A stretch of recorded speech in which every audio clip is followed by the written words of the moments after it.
Let me see your identification. What did you say? I'll tighten those restraints. Scavenger scum. We don't need to see his identification. I will remove these restraints and leave the cell with the door open. My lord.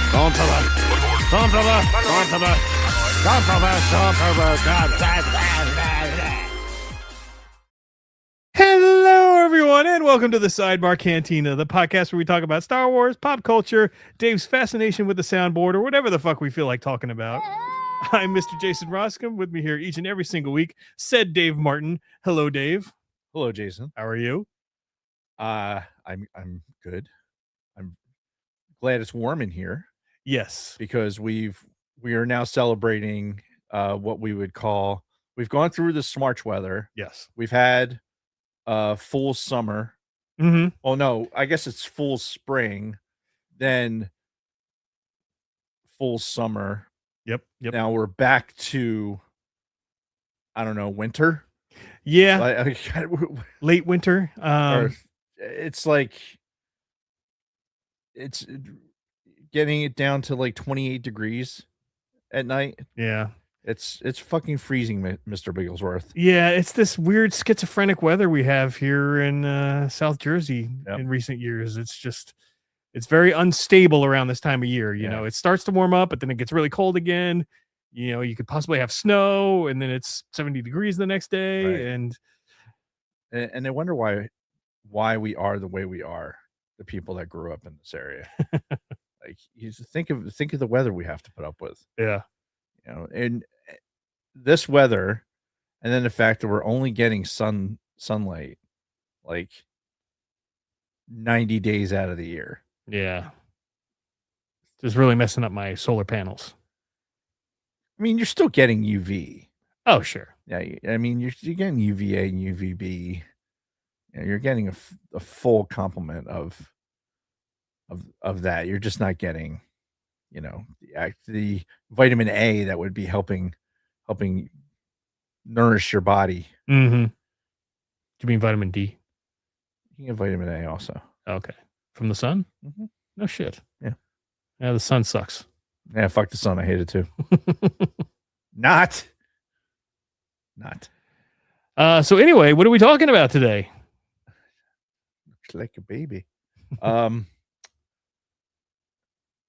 Maul.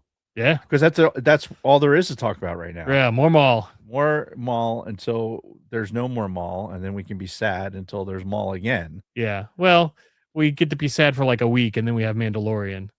It's true. Once Maul's over. That's true. So we got stuff.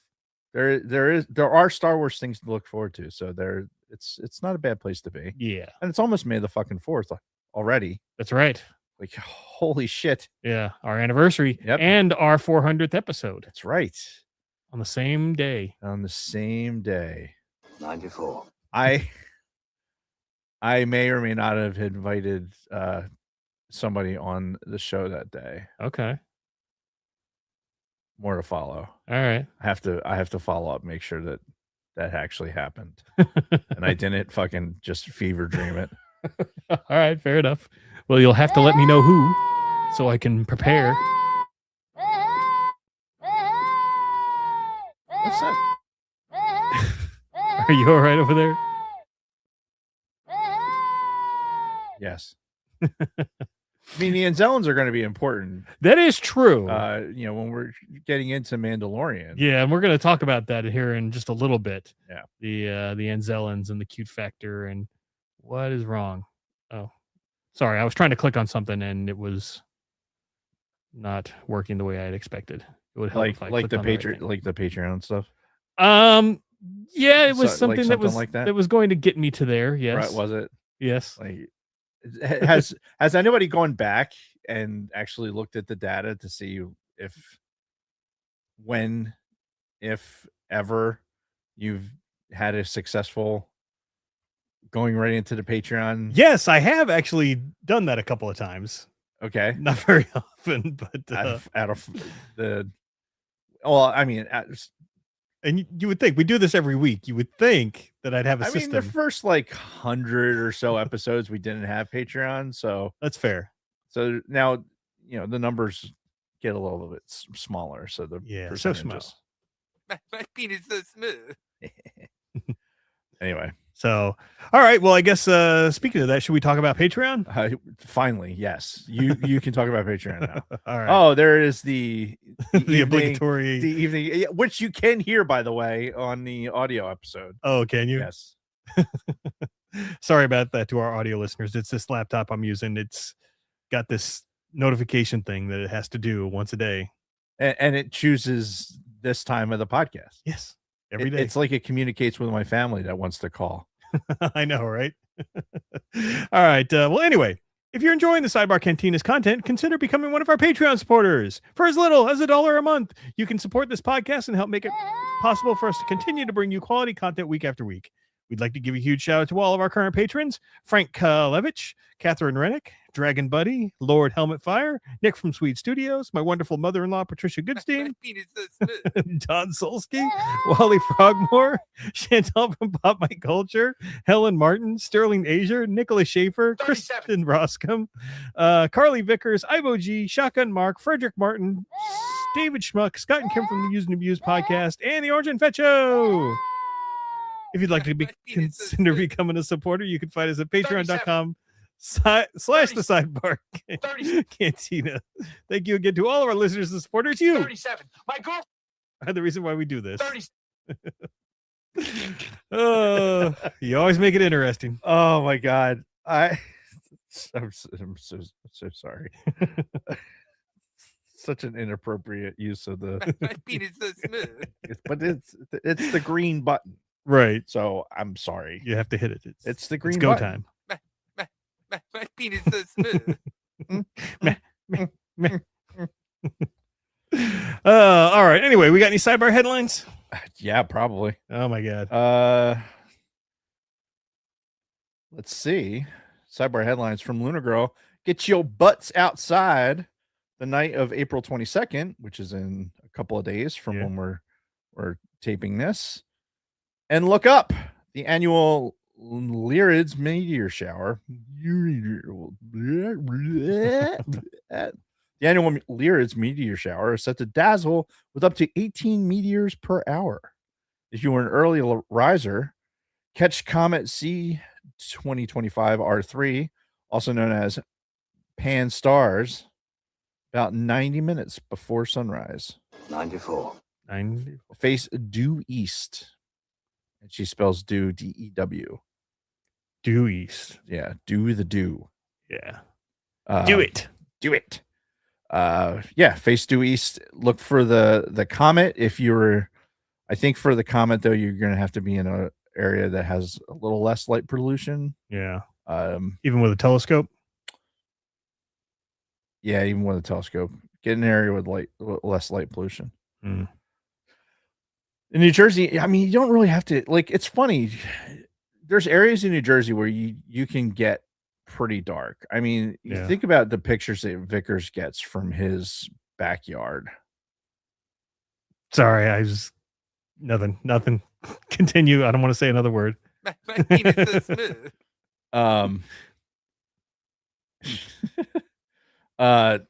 Yeah. The shots that he's getting of like M28 and the different galaxies and stuff, and he's just outside the base, right? Yeah. So it's an area in New Jersey that's not, it's isolated, but it's not like going to be like, it's not the darkest place in the world. Sure. The astronomical society that we're members of, they'll do stuff in different places down like in Batstow and down by really down in the Pines a little bit. And in this area that's kind of it's a private area for members, but like it's halfway between here and the shore, and it's plenty dark enough to really see a lot of good stuff, like naked eye viewing. So even if you're in New Jersey so close to all these cities, you can still get yourself in areas where you can see these events. You just need to travel, maybe an hour, Yeah. but 45 minutes, 45 minutes to an hour, and you can get there. But yeah, that's the message from Luna Girl. Get outside and look up, Yes, indeed. which is always a good idea. Yep. Appreciate, bro. Speaking of appreciating, have you been looking at some of the shit that the Artemis crew has brought back? Have you looked at any of the pictures and shit? No, not really. Fuck. I am just Like, what kind of stuff are we talking about? just I'll tell you what got me today. Mhm. Reed, who was the commander, he posted an iPhone video of the Earth setting behind the moon.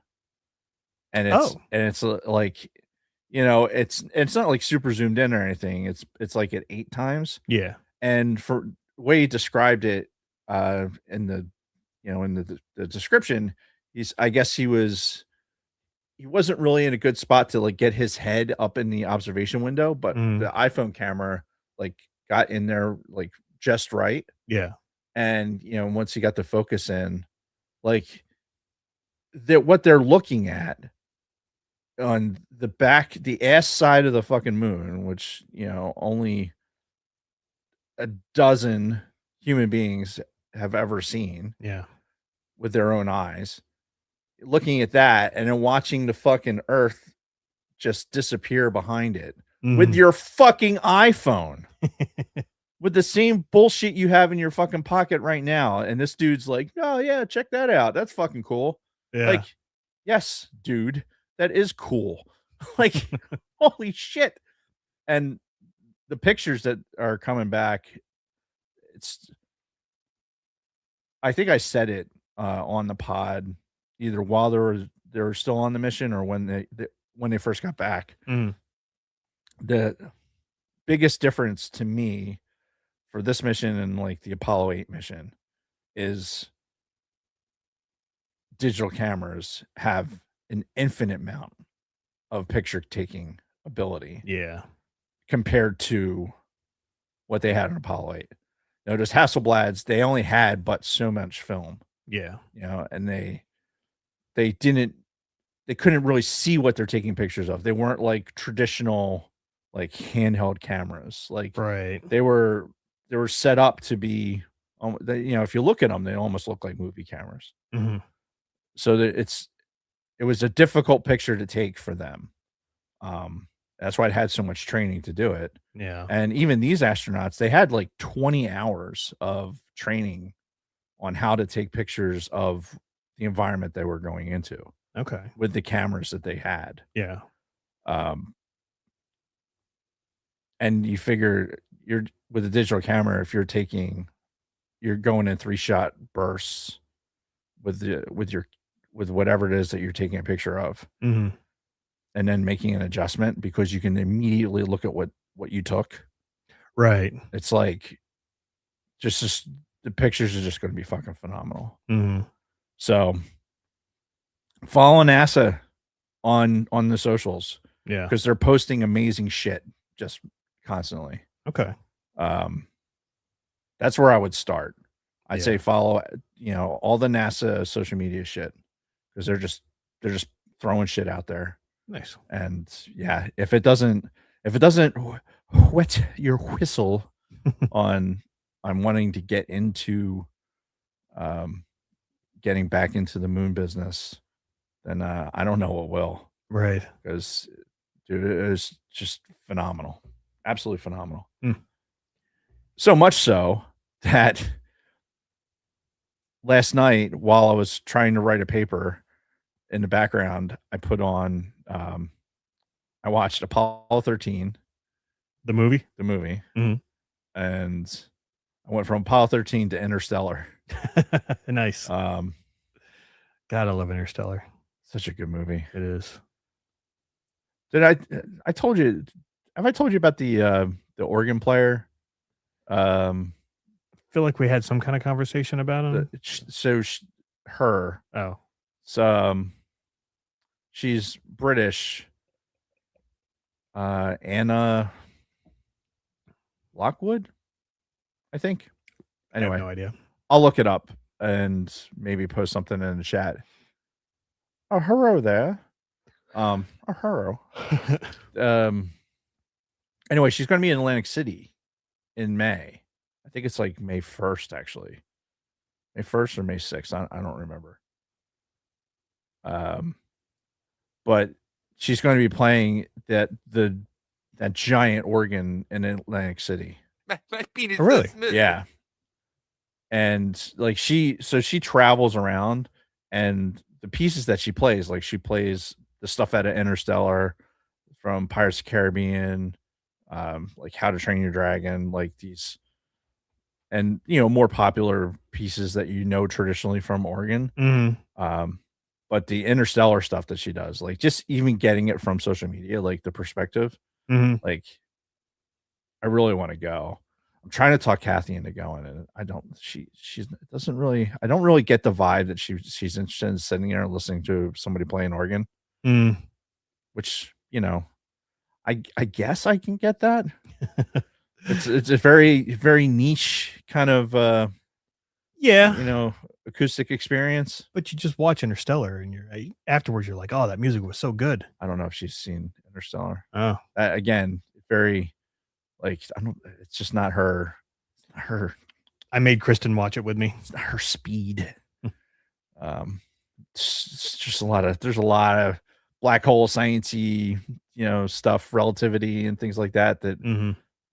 I think she wants to be entertained. She doesn't want to learn stuff a lot.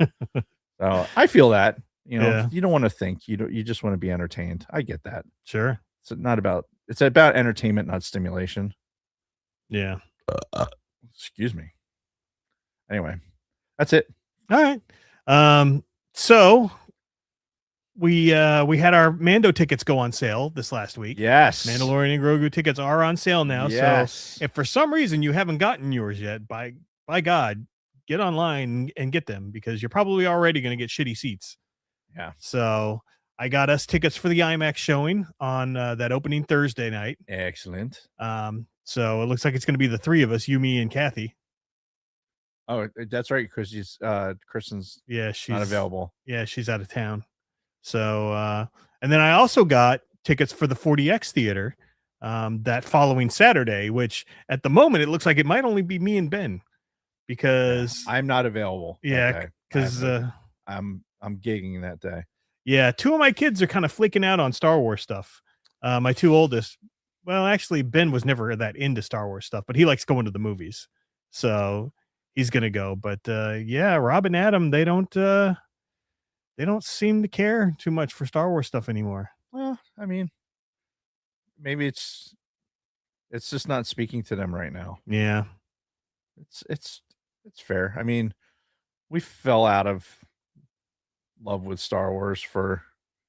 Well, no, not really. I mean, we didn't. Right. But we had periods of darkness where we didn't. There was, but it wasn't not self-imposed darkness. It was kind of like, thrust upon us because they weren't producing anything except for books that, we may or may not have. Who was that? That helicopter? No, I just got fucking. Who like? All right, sidebar. Like, it's after 5. Yes. So, what would make you think that I'm going to just be available beyond work hours? Your work is trying to contact you? Well, it's not even like somebody I work with. It's somebody like that's requesting access to like this system. Oh. And sending me a message at almost 5:30. Like,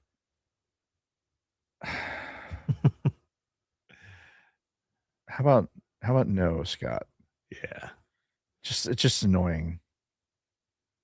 Anyway, sorry. That's just like, No boundaries, man. You know what? It's on me for not establishing boundaries. Like I've made myself indispensable. Mm-hmm. Yeah, that's the word. Indispensable. Yeah. And now I'm paying the price. Anyway. So yeah, Mando tickets. Yes. Get yours because we've got ours. Yes. And there was a final trailer for Mando. Yeah. So in addition to the tickets going on sale, they released what they're calling the final trailer. Right. And I saw it once when it first dropped. Haven't seen it again. And have you seen it at all? I saw it once. Okay. So we're gonna watch it again here on the show just to kind of give our opinions. And yeah, let's see it. All right, so let me do it. Do the sharing of the screens. Anna Lapwood. Yeah, that's her. That's the name I was trying to come up with. Anna Lapwood's going to be in Atlantic City. It's nice. All right, so can you see this? Yes, you can. All right. Utter blackness. Great view of utter blackness. Hey, Crayola. Bring your staff of Ra over here. All right, we ready? Yeah. Here goes. We've all heard stories of the Mandalorian bounty hunter and a child. I only hunt Imperial war criminals. I'll take out every bad guy in your deck of cards.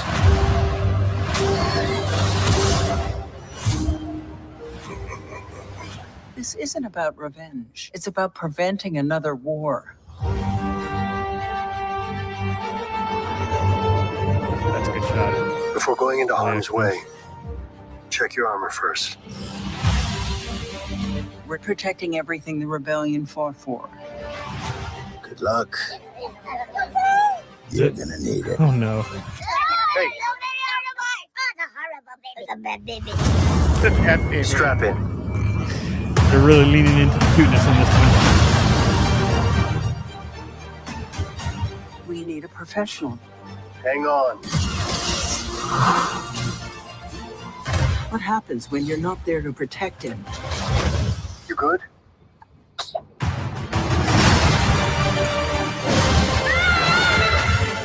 I'll be right behind you. Go. Go. I like how the Enzellans have a tiny ship. Mandalorian, you will suffer. Then it will be his turn. Monsters. The old protect the young. And then the young.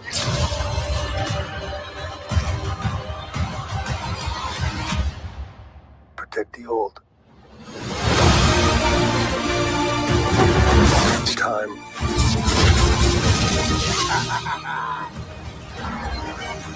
Are you scared? You should be. Good job, baby. This is the way.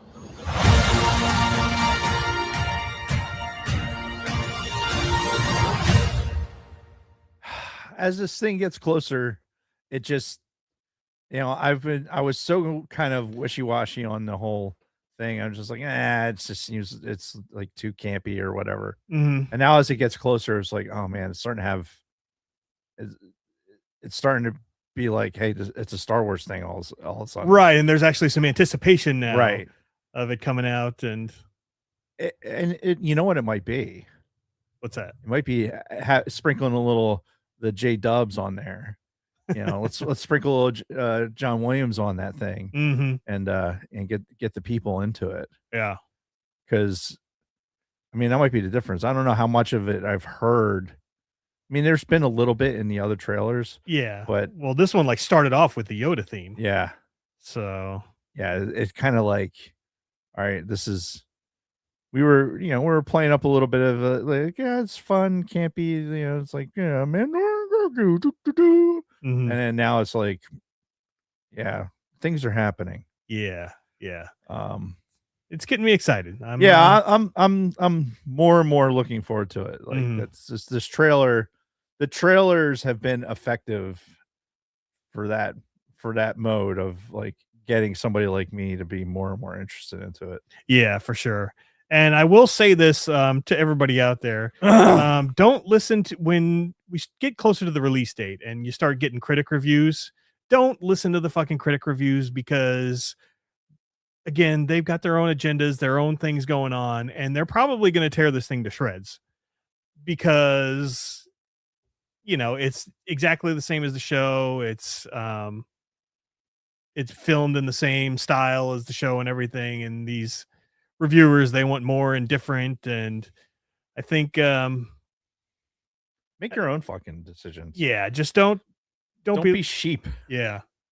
Don't be sheep and just to follow something that's trendy because people are want to rail on something. Like, have original thought. Yeah. I don't know. If you liked it, fucking say you liked it. Mm-hmm. You don't even have to have a reason for liking it. You can just sit there and go like, wow, I enjoyed myself. Great. What did you enjoy? I don't know. I just did. Yeah. That's cool. You can do that. You don't have to fucking, it's not Roger and Ebert, these fucking things. There's a second. It was a second notification. Yeah, that's weird. This one was for a password manager. For Firefox. The old Firefox. Yeah. I could never. Yeah, I don't use it get behind anymore. it. I always use Chrome now. Yeah. Well, that's why Chrome's so vulnerable because everyone uses it. Yeah. Anyway, so I was watching. Again, supposedly I was writing a paper, but got distracted because I saw a thing on YouTube. Adam Savage did a walkthrough with Jon Favreau, and they were going through a bunch of the Mandalorian set pieces. Oh, nice. And they had like the Anzellan ship. Yeah. They had the mock-up, like basically the stage piece where they had the puppeteers doing their bit. Nice. For the whole thing, and it's like, it's a small ship, like you see.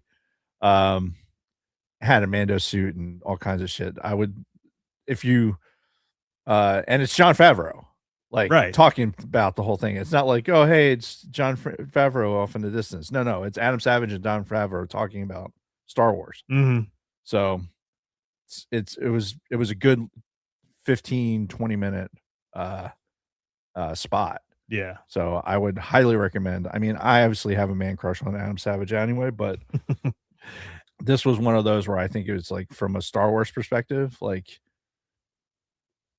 it was cool to see a little bit more behind the scenes for the Mandalorian, and direct from Jon Favreau, and a very like talking amongst his peers type, like very. It wasn't like a press interview or anything like that. It was just like, hey, I'm talking with another, person who makes movies type mentality. It's just like, I don't know, loose isn't the right word, but it just felt comfortable. It just felt like he was having a comfortable conversation about it. Yeah. And speaking of Jon Favreau, that's one reason why I, even if I had reservations about Mandalorian and Grogu, I know it's Jon Favreau writing and directing, and I trust him implicitly. Right.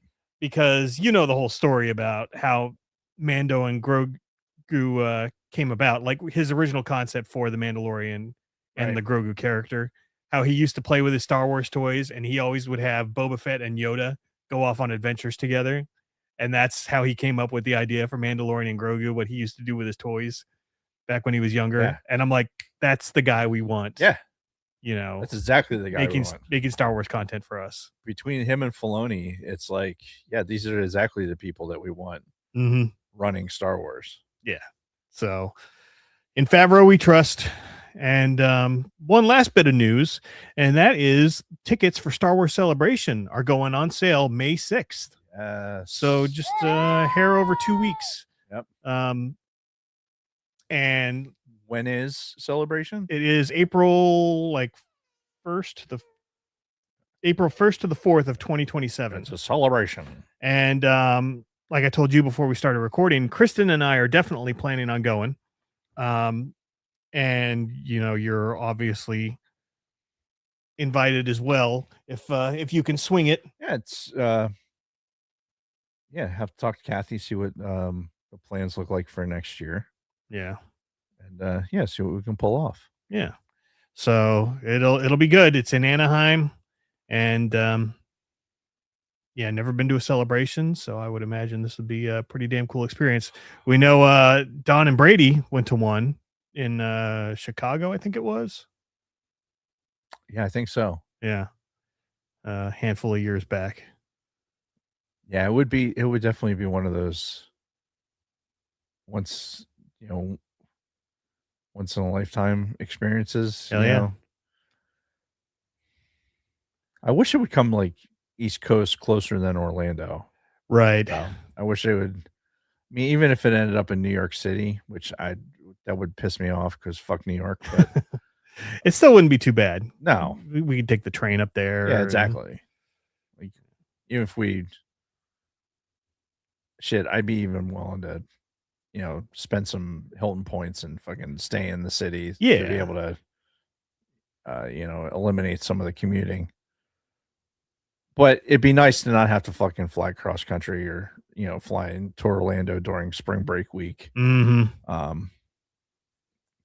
But it's one of those things. It's an experience that I'd certainly like to have. And I would imagine that the vendors, oh God, everything that's there has just got to be like, yeah, it's got to be insane. Just the lightsaber vendors alone. Yeah. My God. And I didn't realize, but they do, like autograph sessions and stuff at these things also, like they do at the big fan expos and Comic-Cons.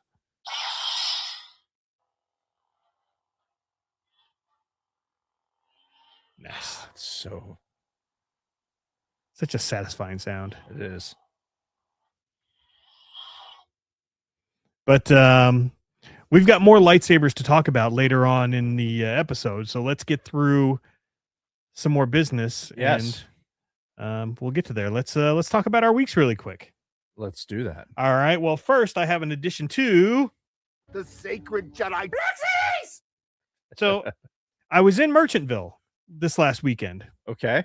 And they have that Play With This Toys and Collectibles there in Merchantville. So I wanted to stop by there. So I walked in, and I swear to God, I could drop $100,000 in that place easily. With all the old vintage toys that they have in there, like all the stuff from the 80s that we used to play with. Mm-hmm. God, they have He-Man, like original He-Man characters in the package still in that store. You wonder how you come by some of the stuff and then like put it up for sale. Like, that's the thing. Like, even if I had that, I'm like, I want to keep this forever. I don't want to ever take a breath and not have this in my possession. Mm-hmm. Or some people go like, oh, look, that'll sell. Yeah. Like, I just, it's not good. Yeah. That's why we have this. Because we don't have that propensity. Nope. But they have everything. They have old Star Wars stuff, old G.I. Joes, old Transformers, He-Man, Thundercats, all of the good stuff. And but they also have, modern Black Series figures too. Right. And that's what I got at the store. The Sacred Jedi. And this is one that I've had my eye on for years. It's an older one. It's from like way back in the beginning of the Black Series figures. You'll notice when you look at the character. It's an older code, sir. Yeah, but it checks out. And what I got was Luke in his Stormtrooper disguise. No shit. Oh, that's a great one. Yeah, now back in the day. Oh, with a bunch of fucking it's got like dirt and shit on it. Yeah, from being in a trash compactor. Yep. Back in the day, they eventually came out with one of these for the old school Star Wars toys. And I remember when I finally got one, it was like the greatest toy I ever had. It was, the old Luke with the Stormtrooper helmet. And I thought it was the coolest fucking thing. And now I finally have it in the Black Series. Look at how not Luke Skywalker that face is. Yeah, Definitely not Mark Hamill. Well, I mean it is, but it isn't. it's not as accurate as the ones we see today. Well, yeah, I think when you're talking about these originals, they I think the fidelity on the originals was just not quite as good. Right. But it's just gotten better and better and better every year. Like, Oh yeah. I don't think we won't see anything like this again coming out of that product. Yeah. I like the little communicator too. Call them on the comm link. 3PO? I forgot. I turned it off. That's Yeah. awesome. And of course there's one of Han as well, so I need to start digging and Yeah. see if I can find that one as well. But yeah, so happy I got this. Luke in the Stormtrooper disguise. Yeah, that's amazing. Yeah. In addition to that, I also have a new addition to The sacred Jedi. G.I. Joes. because I was in the store and because I've got this G.I. Joe thing going on, I figured I'd have to get something from there also, from the G.I. Joe section. And I got this guy. This is Lightfoot from I remember him. yeah, I don't remember what year he came out, but the Lightfoot that I have that I got from my friend Rob's collection, he's pretty beat up. Like we took those fucking toys to town a lot of the times, and the one that I have in my possession now has like a broken crotch. His legs are all jiggly. They don't stay in place. So this guy was a reasonable price, and he includes all of his accessories and everything. So I figured, you know what, let me grab that one, because I know that my current version of the figure is in pretty bad shape. So, and this one's like brand freaking new. Like his legs are solid, and he's like none of his parts are loose at all. What year did it come out? If I had to guess, I'd say maybe 87. All right. Why guess when we can just look at the legs? G.I. Joe Lightfoot V1. Yeah. 88. That's when he came out. 94. 94. Everything comes back to 94. What are you zoomed in on? I don't know, Dave. What are you zoomed in on? Oof, okay, there it is. All right. I'm sorry, Dave. I'm afraid I can't do that. Hasbro 1988. Boom. Have you ever used the magnifying glass on this? No. It actually is pretty handy. On the iPhone, huh? Yeah. Nice. Yeah. I mean, it's effectively you're using the cameras, but it does something like it turns into more of a macro view. Right. So it's effective for like doing shit like that. Yeah. I use it for Lego pieces all the time. Oh, yeah. Like when I'm trying to verify Lego piece numbers, because every single Lego piece has a number. And it's etched on the Lego? Yeah. Every single piece. Really? Uh-huh. Wow, they must be so small. So smooth. My penis so smooth. What are you looking for? Dave lost something. How is there not a fucking Lego like right next to me? I don't know. How is that even possible? Yeah, no Legos here. Keep talking. Dave is very frustrated that he does not have a Lego in front of him. Oh my fucking god. And now he's hurting himself by walking. And he's borderline crying as he reaches for a Lego TIE Fighter, which I'm shocked is still in this house. Do you know how many of this model I have? More than one? Damn it. What? I shot the... Oh, no. Yeah. I didn't see it go anywhere. Fuck. Got it. I heard it go off. It went... maybe we can rewatch the video and Yeah, see which direction it went. Yeah, this even has a minifigure piloting it. No, this form factor of this play scale, I liked it so much. I mean, I I think I have half a dozen of this size. Wow. Yeah. Are they all put together somewhere? Yeah. You got like a fleet? No, they're like serving individual purposes. Ah. One of them's at work. I got a couple at home. Well, One here. Yeah. Okay. They're in different places at home. They're in the Lego room, but just for an example, if you look, you should be able to see it. Okay. What am I looking for here? Just somewhere on the inside? Yeah. You'd be able to see the little numbers in there. Oh, shit. Yeah. Every Lego brick or plate. 302, oh no, 3031. Huh. How about that? So that way you can go and order that individual piece by number. I'll be damned. Yeah. So where did I take that from? Right there. This was about to turn into a big ordeal. You're going to have to move something. No, I'm not. Oh my God. Oh my God. All right. This is Dave playing with Legos. I think people would watch that. I'm sure they would. So anyway, I got a new G.I. Joe. The only other thing I did this week was, my my love for the movie The Warriors. It's no secret that it's one of my favorite movies of all time. Mm-hmm. And I tried to get the next generation in on the action, and I showed it to my son Ben over the weekend, and he seemed okay with it. But yeah, he sat down and watched it with me. And did he sit through the whole thing? He sat through the whole thing. Wow. And afterwards, I'm like, so what'd you think? He's like, yeah, it was good. And then never heard anything about it again from him. So I'm like, okay, I guess it wasn't as good for him as it was for me. Yes, Jason, that's exactly right. Yeah. So for those who aren't familiar with the story,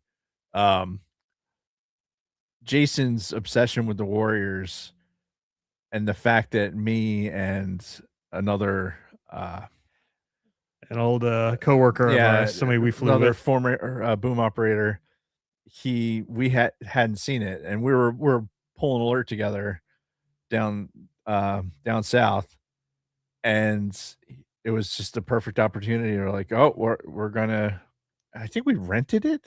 Like what? Yeah. So this was, before like streaming was really big. I mean, I feel like maybe somebody had a game system and I had the DVD. I don't know. I don't remember how we watched it. I don't either.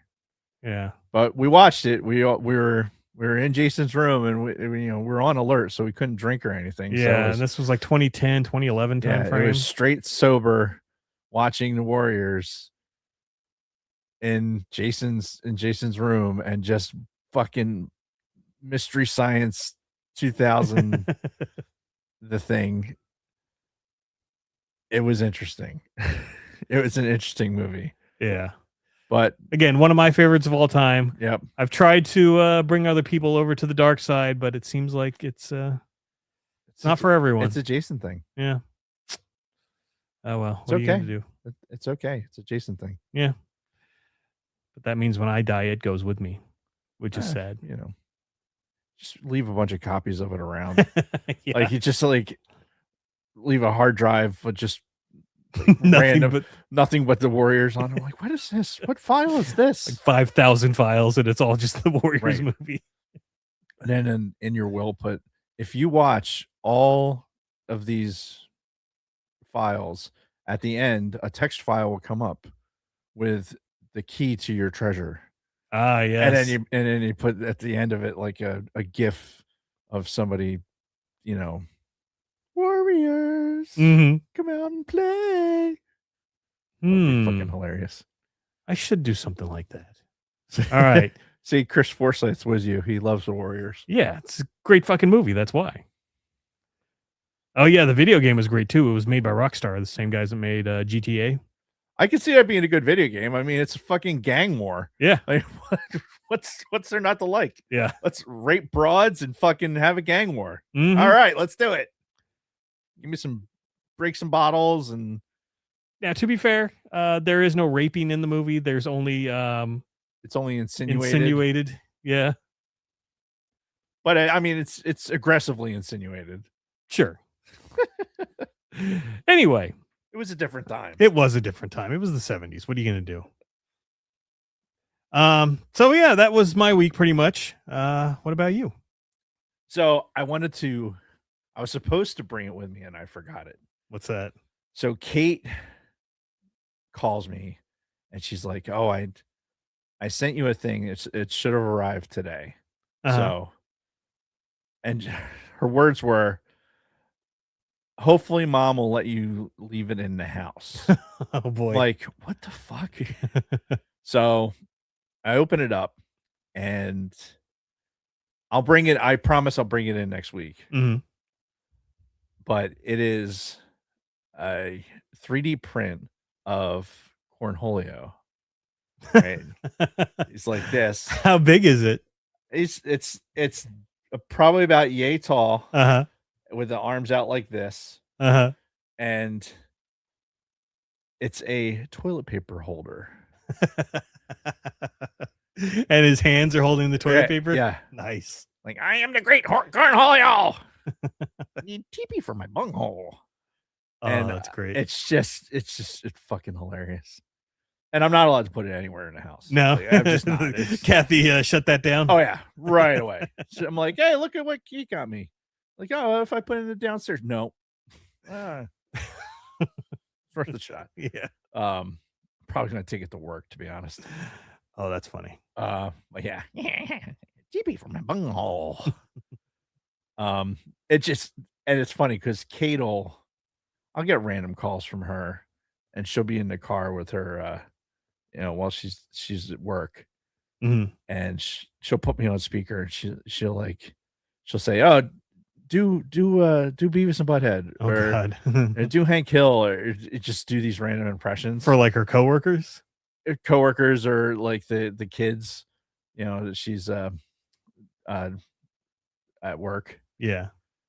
And I'm just like, and I'm in the most random places too. It could be like, in the middle of dinner or just like in the grocery store or whatever. It's just fucking funny.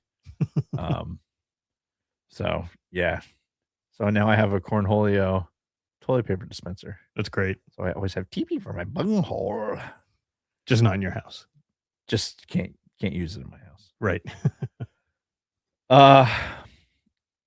So I finally got my MRI for my knee. Oh, no, that took long enough. Yeah. Let's see. I injured it around Christmas.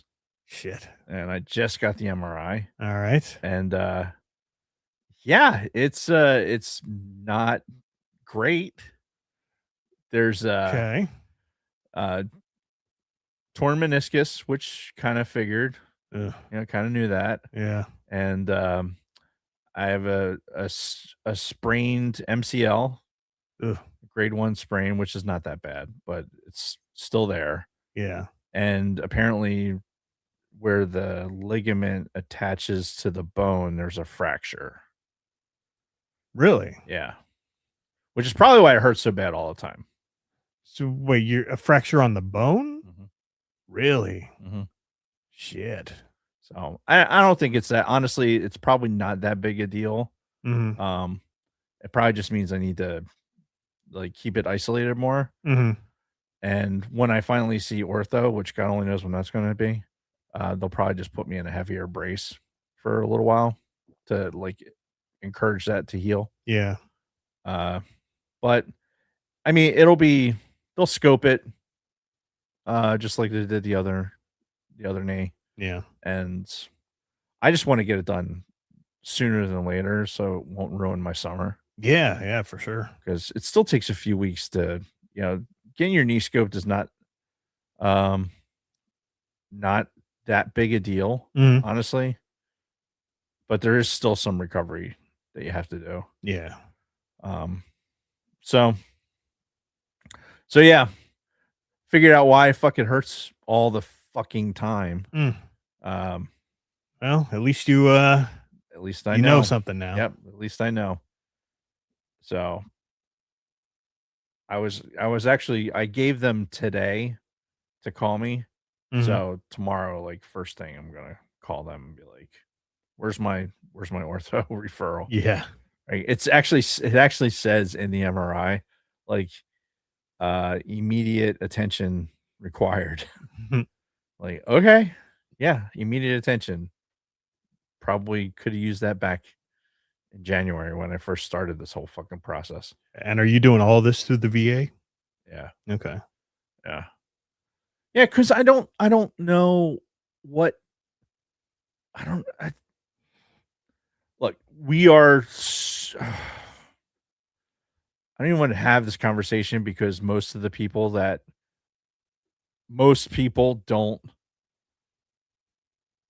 people are getting ass raped by insurance companies. Oh yeah. Yeah. I They- see it at work. It's Yeah. crazy. And I am extremely fortunate. I was able to get to a point and get a retirement, which enabled me to have this insurance. Yeah. So I'm grateful for that. Mhm. However, spent most of my adult life in the military system where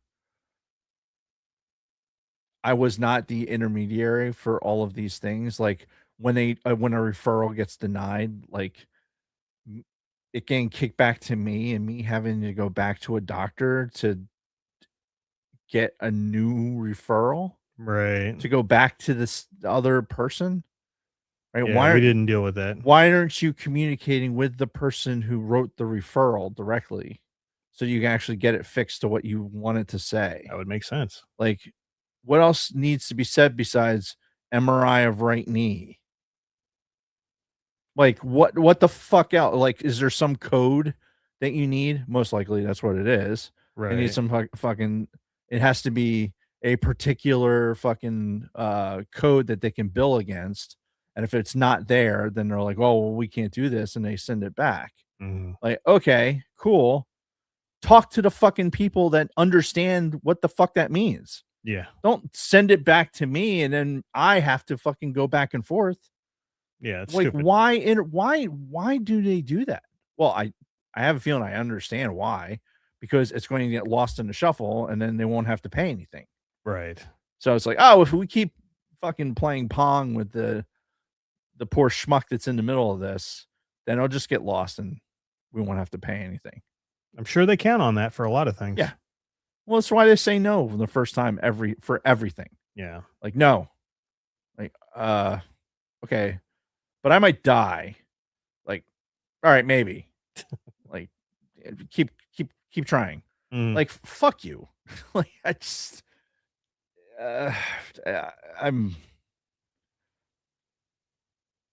I'm disenfranchised enough with the system, and I think because I don't understand it fully, and I don't understand it enough to be able to make it work in my favor. Mhm. But it just seems asinine to me that, like, if something is wrong that the doctor wrote, Mm. then sending it back, making the patient go back to the doctor to get the correct thing, just seems like waste. Yeah, it's extra steps. Yeah. Like, now I'm just delaying my care. My Yeah. quality of life is just getting worse. And what's the benefit to you as the person who's giving the fucking MRI? Yeah, because don't they then have to pay for the doctor that you're going back to? I don't know. No, they don't. They're not paying anything for that. No.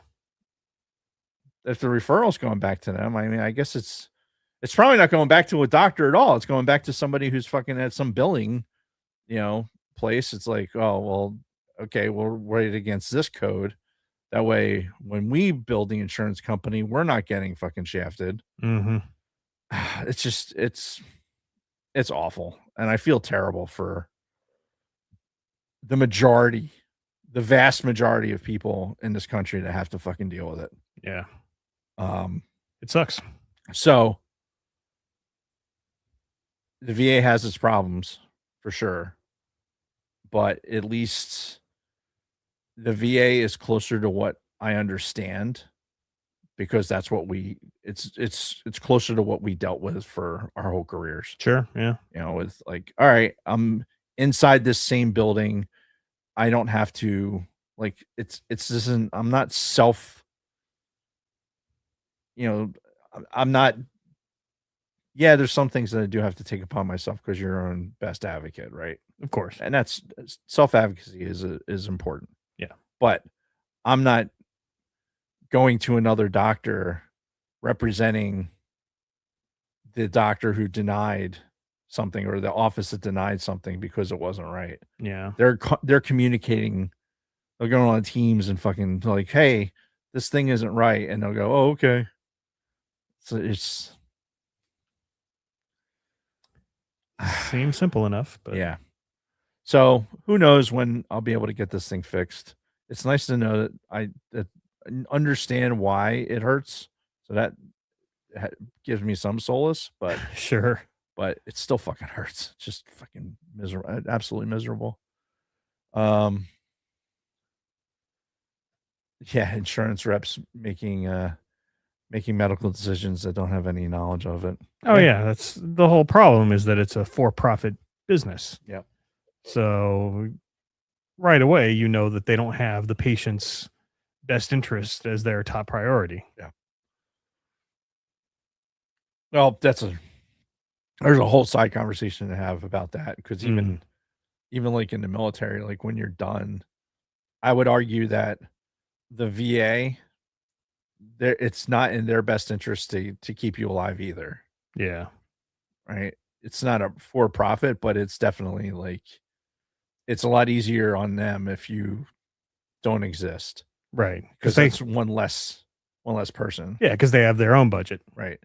That because the number of veterans is not that curve does not that curve doesn't project the same way as the population's curve. If that makes sense. Like the number of veterans that exist is going to plateau and start declining. If it's not already, it probably is. Because of the older generations dying off, and then the Vietnam guys dying off, because I think the majority of the ones that the VA is dealing with now are the Vietnam era guys. Yeah. And they came to the party late, most of them. Mm-hmm. So once the Vietnam era guys go through, you're going to have the post 9/11 generation, which I'm starting to see more of in the building, but not many. Mm-hmm. So when they start actually going and using VA facilities, what are those numbers going to look like? They're not going to get higher because it's all volunteer force. Right. So all of the draftees over all of these years going into that particular thing, this has turned into a political science thing, and I'm sorry. But all the draftees that have gone before us, now we've reached a point where they're aging out. Yeah. And so now in an all volunteer force, the VA is not going to be as nearly as big. So they're going to start making decisions based on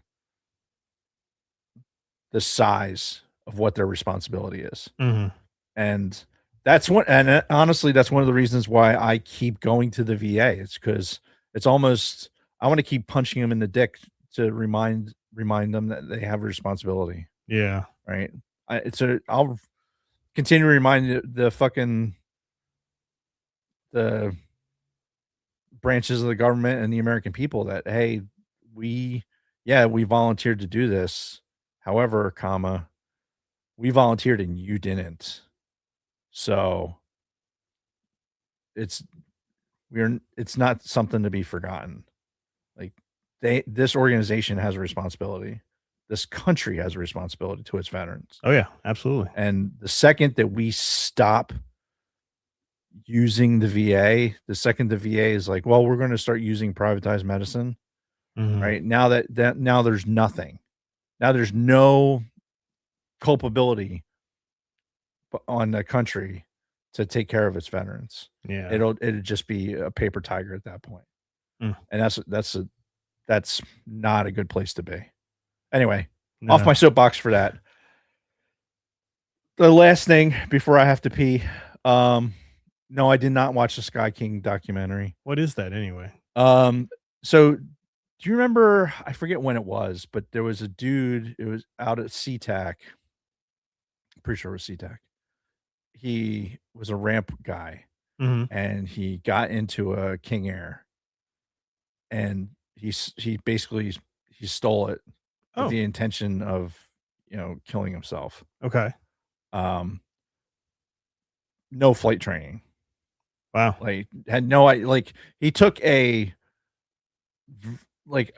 complicated turboprop aircraft Uh-huh. and managed to fucking fly it enough to be able to go and like actually maneuver and fly the aircraft. Wow. Like it's kind of crazy. Apparently he watched a bunch of YouTube videos. Like I haven't I'm familiar with the story, but not like I don't remember a lot of the details of it. Apparently gets into a lot of it with this documentary. 2018. Thanks, Chris. Is this the guy that there's like a radio recording of him talking to the controller? Probably. Yeah. And he's basically talking about how, he's eventually going to die. And yeah, it's, I think some of the stuff I saw with actually it was on Reddit today. I saw some of the back and forth about it. And it was there was a bunch of people on Reddit who were like, this guy's not, stop making this guy a hero, blah, blah, blah, whatever. Mhm. Like, all right. It's just people just stop. I'm more impressed with the fact that this dude with no knowledge on how to fucking fly this airplane. Like, I don't know that I could fly it. Like, it's just, I mean, and maybe I could, but it's not conceptually, it's just not an easy airplane to fly. But regardless of that, he took off and apparently he had a like really tough backstory that they get into in the documentary. So it's like, yeah, just horrific. So And- yeah, and it's on Hulu and Disney Plus. yeah. Might have to check it out. Um, So anyway, your last thing for my your last week? thing, the Philadelphia Flyers hockey organization is in the playoffs. It's one where they have the sticks, right? Right. Yeah. The sticks with the bent ends on it. Yes. Yeah. The reason this is significant is because they haven't been in the playoffs since I retired from the military. Oh, So it's been 8 years wow. since they've been in the playoffs. Playoffs. And it has been like they've been hot garbage for a minute. Yeah. And honestly, like, so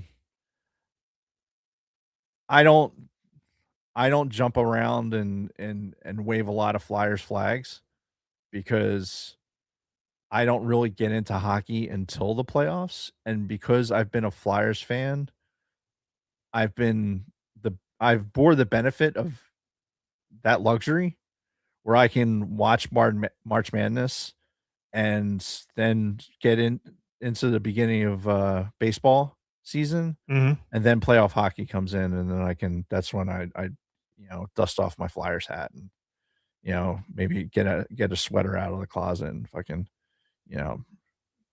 bring my Flyers fandom out. Yeah. Get to 1 or 2 games a year maybe. But I haven't done that because one, and I've talked about it on the show many times, is the whole Kate Smith thing that happened. Right. I was going to ask you if they reversed that or anything, or if that's still the case. So what I heard was they actually did start playing that again. Oh, cool. And then lo and behold, what happens? They're fucking back in the playoffs. Yeah, go figure. Yeah, things happen, come around on a record. But yeah,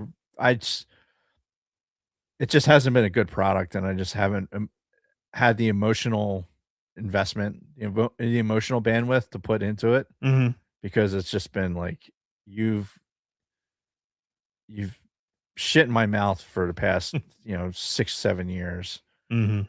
with shit coaching and just bad decisions with players and goaltending and just awfulness. So when you can pull your head out of your ass and then get at least start making like you care about fucking hockey as an organization, then Mhm. then we can start talking about being a fan again. So getting to the playoffs is a big part of that. So now you'll see like all the Flyers fans that have been dormant for 8 years are now suddenly like they've got shit on their cars and they're gonna have flags out their fucking I'm actually out their front. hearing talk at work about him too. Yeah. Yeah. And it's because they made the playoffs. Yeah. And it's bandwagoning or whatever.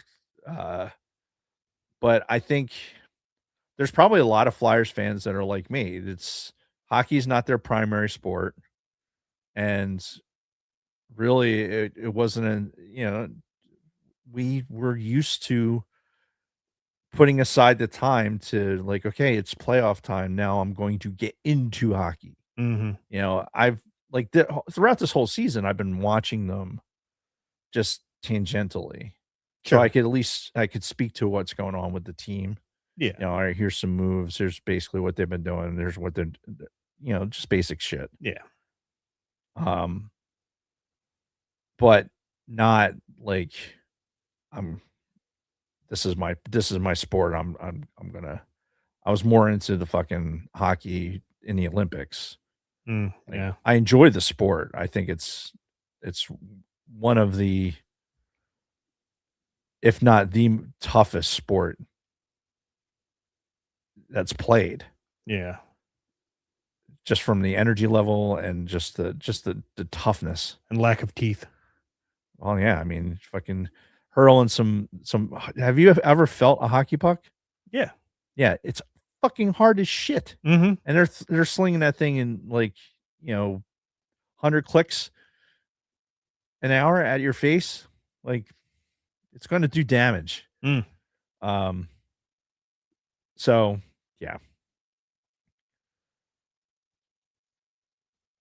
Yeah. Good times with the Flyers getting in the playoffs, and they're playing the fucking Penguins, which I fucking hate the Penguins. Like as a Flyers fan, Pittsburgh, right? Yes. Yes. With this fucking Sidney Crosby fucking piece of shit. I don't know who that is. Yeah, it's Sidney Crosby. He's he's like this air quote Hall of Fame player.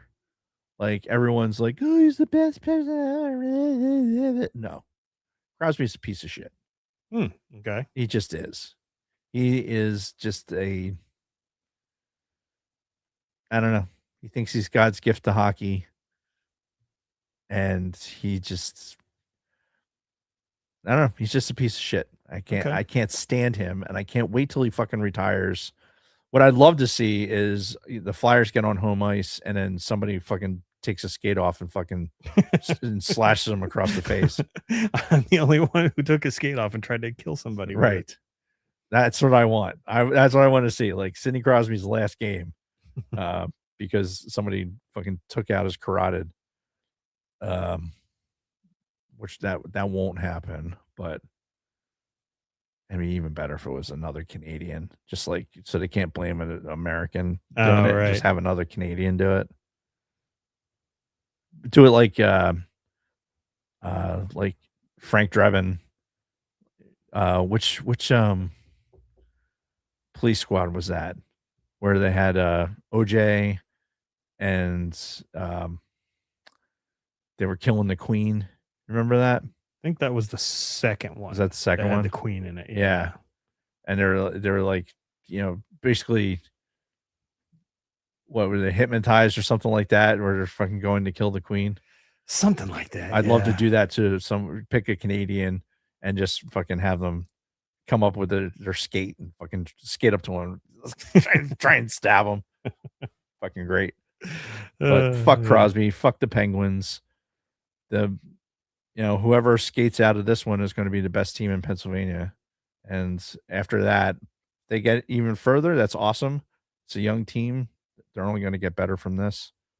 And the players that are like the coaches right now, like Rick Tockett's the coach, who he was a Flyer.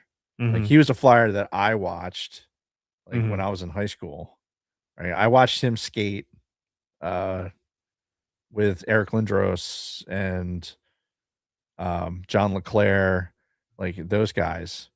These are Jason's like, these are names. Yeah. These are names of people. Yes, I do know that. Naked Gun, thank you. But I watched them skate right down the street from you. Right. At the rink down there. And now, they're coaching the team. Danny Briere's fucking one of the general managers. Nice. His wife was one of our flight surgeons. Really? Yeah. Oh, no shit. Yeah, back in the day. His his wife, I can't remember her first name, but I think she was a major. What was her last name? Briere. Sounds familiar. Oh. Yeah. But yeah, she was in the Air Force, and she was on base as a flight surgeon. Yeah, it's just crazy small world. Yeah. But anyway, all that being said, Flyers in the playoffs are played tonight. So let's go Flyers. I don't think it starts till late, so we should have plenty of time. Yeah. Well, plenty of time for me to pee. Okay.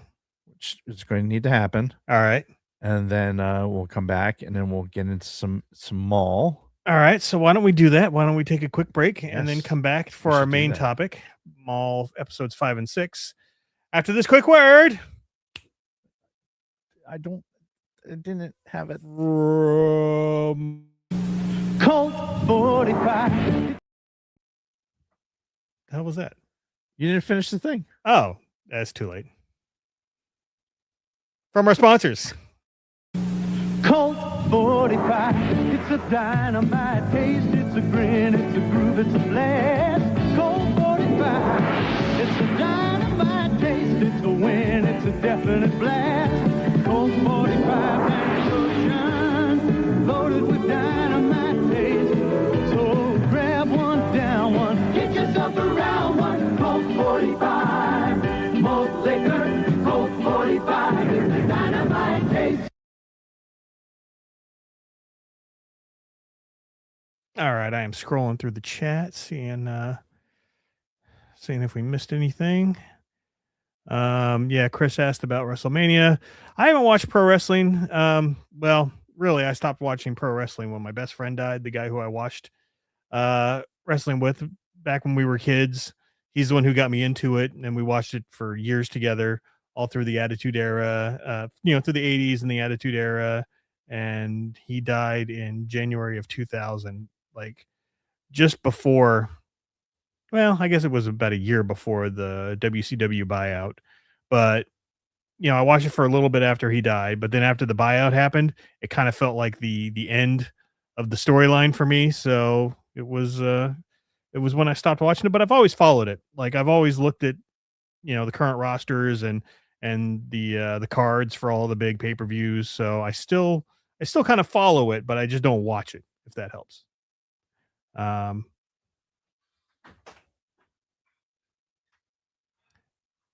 I do like CM Punk though. I've always liked him. And I'll watch YouTube clips all the time of him and his promos and everything. You good?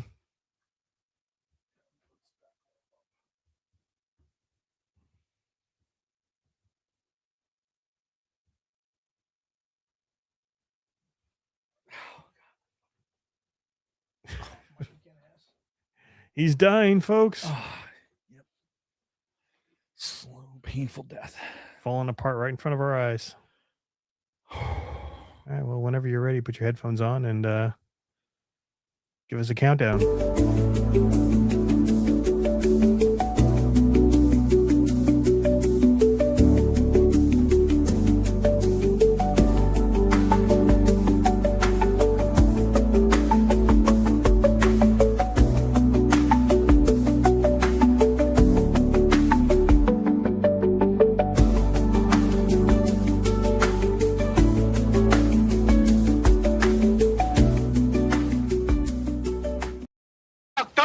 Dicks. In a row?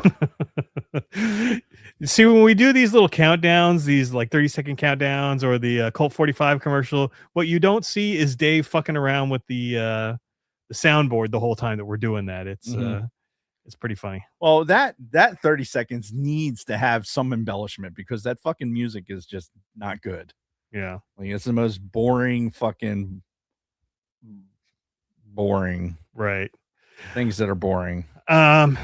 Yeah. So anyway, Maul Shadow Lord episodes 5 and 6 just came out this morning, and we've already watched them, and now we're ready to talk to you about them. Again, we're going into spoilers, so if you have not seen the episodes yet, probably want to drop out now and go watch it real quick, and then reconvene with us. But yeah, because we're going spoiler city here. Spoiler City, that's where we're going. We're going Spoiler City. Watch us go. He can sing anything, folks. So, do we want to just jump right into it? Yeah. All right. So, episode 5 is called Inquisition, and it starts with the Nobody expects the Spanish Inquisition. Nope, definitely not. It starts with the Empire arriving at Janix. Janix is the name of the planet, which I couldn't remember for the first 4 episodes, but now I know Janix. And the only reason Sam Witwer, when he said the thing today that I saw on social media about the Maul season 2. Oh yeah. Yeah. He's like, the rumor on Janix is that there will be a season 2. That's exactly what he says. Oh, okay. And so now Janix is in my head. Yeah, so I think it's been pretty much confirmed that there is going to be a season 2 of Maul, which is nice. It is nice. And I mean, honestly, they could make this seriously like a 5 or 6 season series because there's a lot of years that we don't see Maul. We keep saying what? Relax, Siri. It's okay. What was we said Siri like fucking 50 times and she was going nuts. Like, what do you want? Yeah. So anyway, as they're coming in this opening scene, we get a partial Imperial march, just a couple of notes, but it's pretty obvious what it is. And that's what they've been doing in this series so far is you'll just get like a few notes from a main theme from one of the Star Wars movies from the John Williams score. And it's just enough to wet the whistle. That's right. And we get a good preview of the Imperial March in this one. And of course it's a planetary lockdown. You see the Empire roll in, fucking just ships going everywhere, stretching across the city, and they immediately call in on the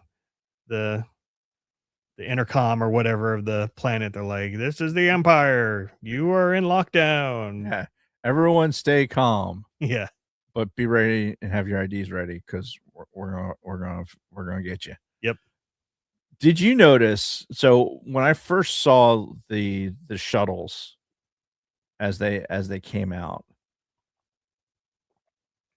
it's really easy to determine where you are on the timeline, like based on what shuttles and walkers and stuff that they're using. Yeah. Like it's always been one of those things where if you looked at their buckets, like you can kind of tell based on like what their bucket shape is, like clone trooper or stormtrooper or what generation stormtrooper they are. You know what I mean? Yeah. But even all of these, for me, I look at like the gunships. Yeah. Right. the gunships that they're flying, they're basically fucking Republic gunships. Yeah, from the Clone Wars. Yeah. So you're still in this transition period where, yeah, you have an Imperial Star Destroyer, Yeah. like a fucking Kiet.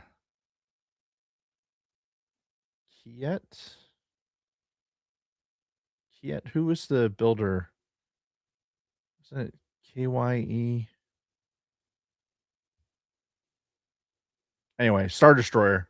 Yeah. So you have the classic, Delta shaped Star Destroyer that we know from a more modern air quote Star Wars. Yep. But they're using gunships that were Republic era. So they're still in this transition phase. Yeah, and it's just a clever way of showing us, hey, this is the point where they're at. Mm-hmm. They're still using some of the old, got some of the new, but we're not quite into the new yet. Yep. So I appreciate that as a fan watching, and like I'm able to really easily gauge, okay, where am I in the timeline? Yeah. That's all I wanted to say. Yeah, no, it's a good point. Who the fuck is the manufacturer of a goddamn Star Destroyers? I don't know. Let's fucking Google it since we're here. Who manufactures Star Destroyers? Kuat Drive Yards. Kuat. Kuat. I was so close. I was so close. I want partial credit for being that close. Yeah. So yeah, and then we go back to police headquarters, and I'm just going to say this now because this is a theme over these 2 episodes, and really it's been a theme in the back of my mind for the previous 4 episodes. I don't like this police captain. I don't like his son. I don't like Master fucking Doki Doki Panic, whatever his name is. The Jedi Master? Yeah, I don't like him. I barely like Devin, and the only reason I'm interested in her is because, Maul wants her as his apprentice. Right. But yeah, I don't like this fucking police chief, and I don't like his fucking son. I don't give a shit about the ex-wife, any of that stuff. Every time they go to the police station, I'm just like, ugh. Like, the show is called Maul Shadow Lord, not Detective Lawson Shadow Lord, or whatever. Right. I get it. You don't want to lose some of that mystique of Maul by having him on screen all the time. But at the same time, it is still his fucking show. And we're seeing a lot more of these other characters than we're seeing of Maul himself. That's true. But we have to establish that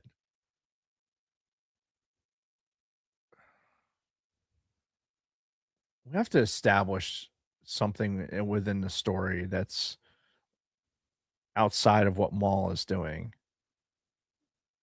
And it can't just be like, all right, Maul's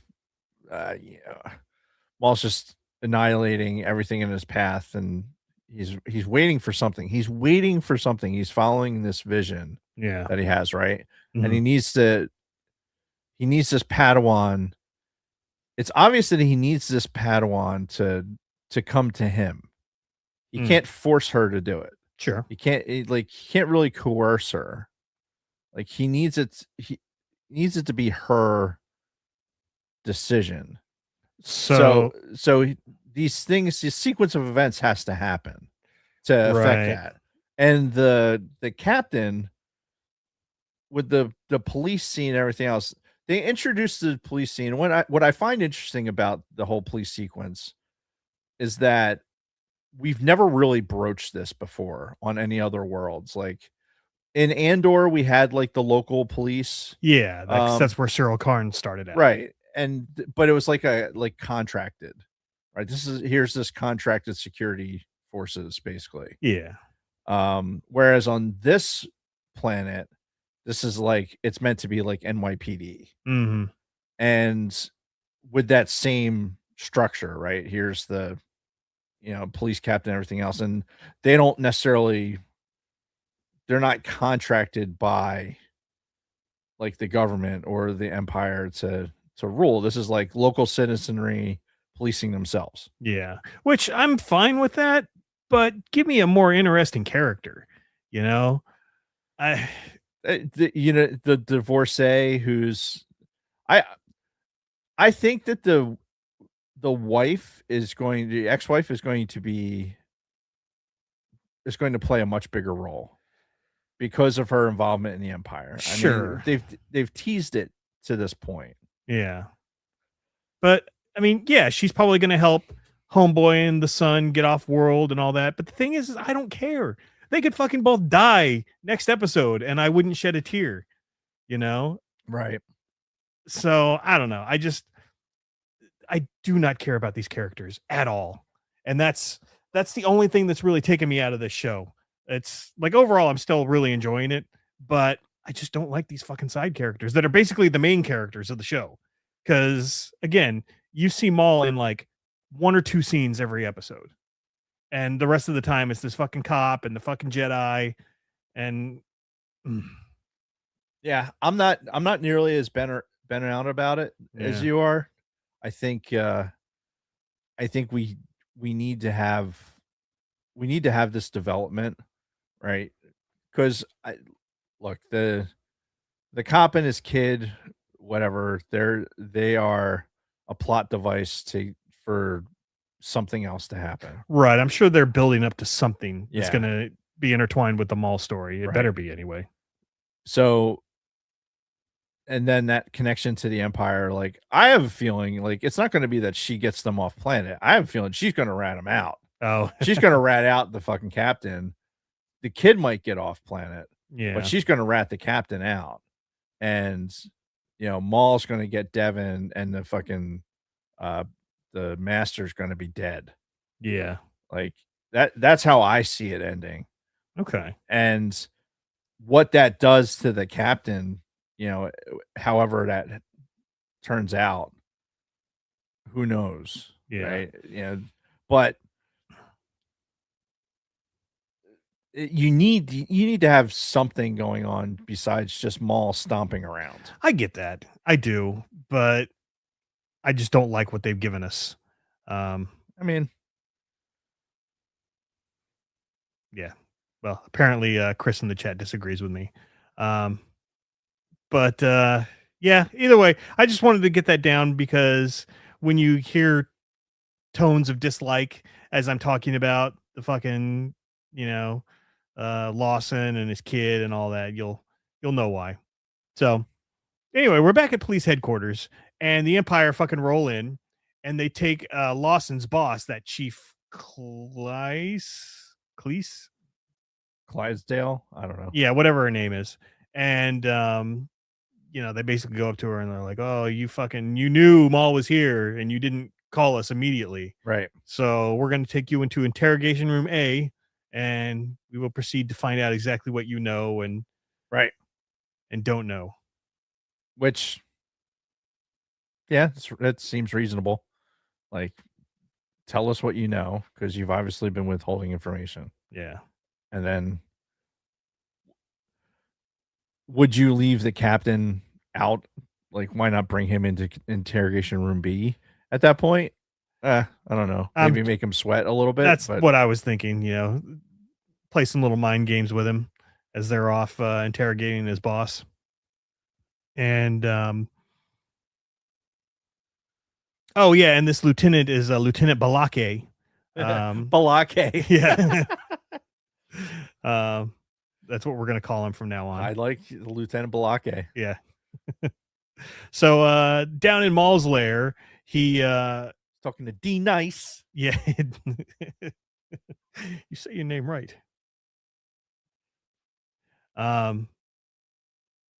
Right. So yeah, Maul's talking to what's her name, Rook, and she's like, "Hey, we need to get the fuck out of here. Empire's rolled in. It's time to go." And he's like, "No, no, no. I got to stay for reasons." And she's like, "It's for that girl, isn't it?" He's like, "Well, this is where the visions are pointing me." Right. So, and you also get immediately following this, you get the Mandos that are part of this contingent. They're starting to get squirrely. Yeah, there's a little dissension in the ranks. They're like, yeah, this is fine until the credits stop coming in, Yeah. and then it's not fine anymore. Mhm. And with everything locked down, there's no more credits coming in, so this is getting to that not fine point. Yep. And she's just like, shut up and color, Right. basically. Yeah, she basically locks him down, but you can tell she's getting annoyed with Maul when it comes to Devin. Right. So she's getting annoyed with him, but she's, kind of keeping it to herself.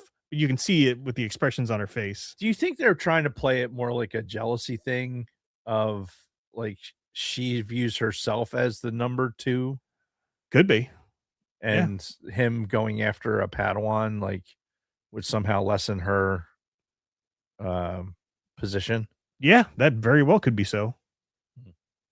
Yeah, I didn't think about that. So that might play into it more later when, the shit's hitting the fan and, if the Mandalorians are thinking, well, Maul's now on his own agenda because of now that he's got a Padawan or whatever, Mm-hmm. I could see that becoming a thing. Yeah, that's true. Yeah, we'll put a pin in that and maybe come back to it. I'm sure they're going to follow that on with something. They're not just going to throw in this scene of these guys being a little disgruntled and then not come back Right, to it. exactly. So, yeah, something tells me we'll see something about that again. Did we talk at all about the fucking coffee mugs on Lawson's desk? Did we mention that in a previous episode? I know we've said he drinks a lot of fucking coffee. Yeah, well, in this episode, when fucking Two Boots comes up to him with another cup of coffee, you get one shot where you get to see Lawson's desk, and it's fucking like 15 coffee mugs all on his goddamn desk. And then I start thinking, like, goddamn, he's always drinking fucking coffee or calf. I mean, look, they're trying to be consistent in the Star Wars world. They don't say coffee. Yeah.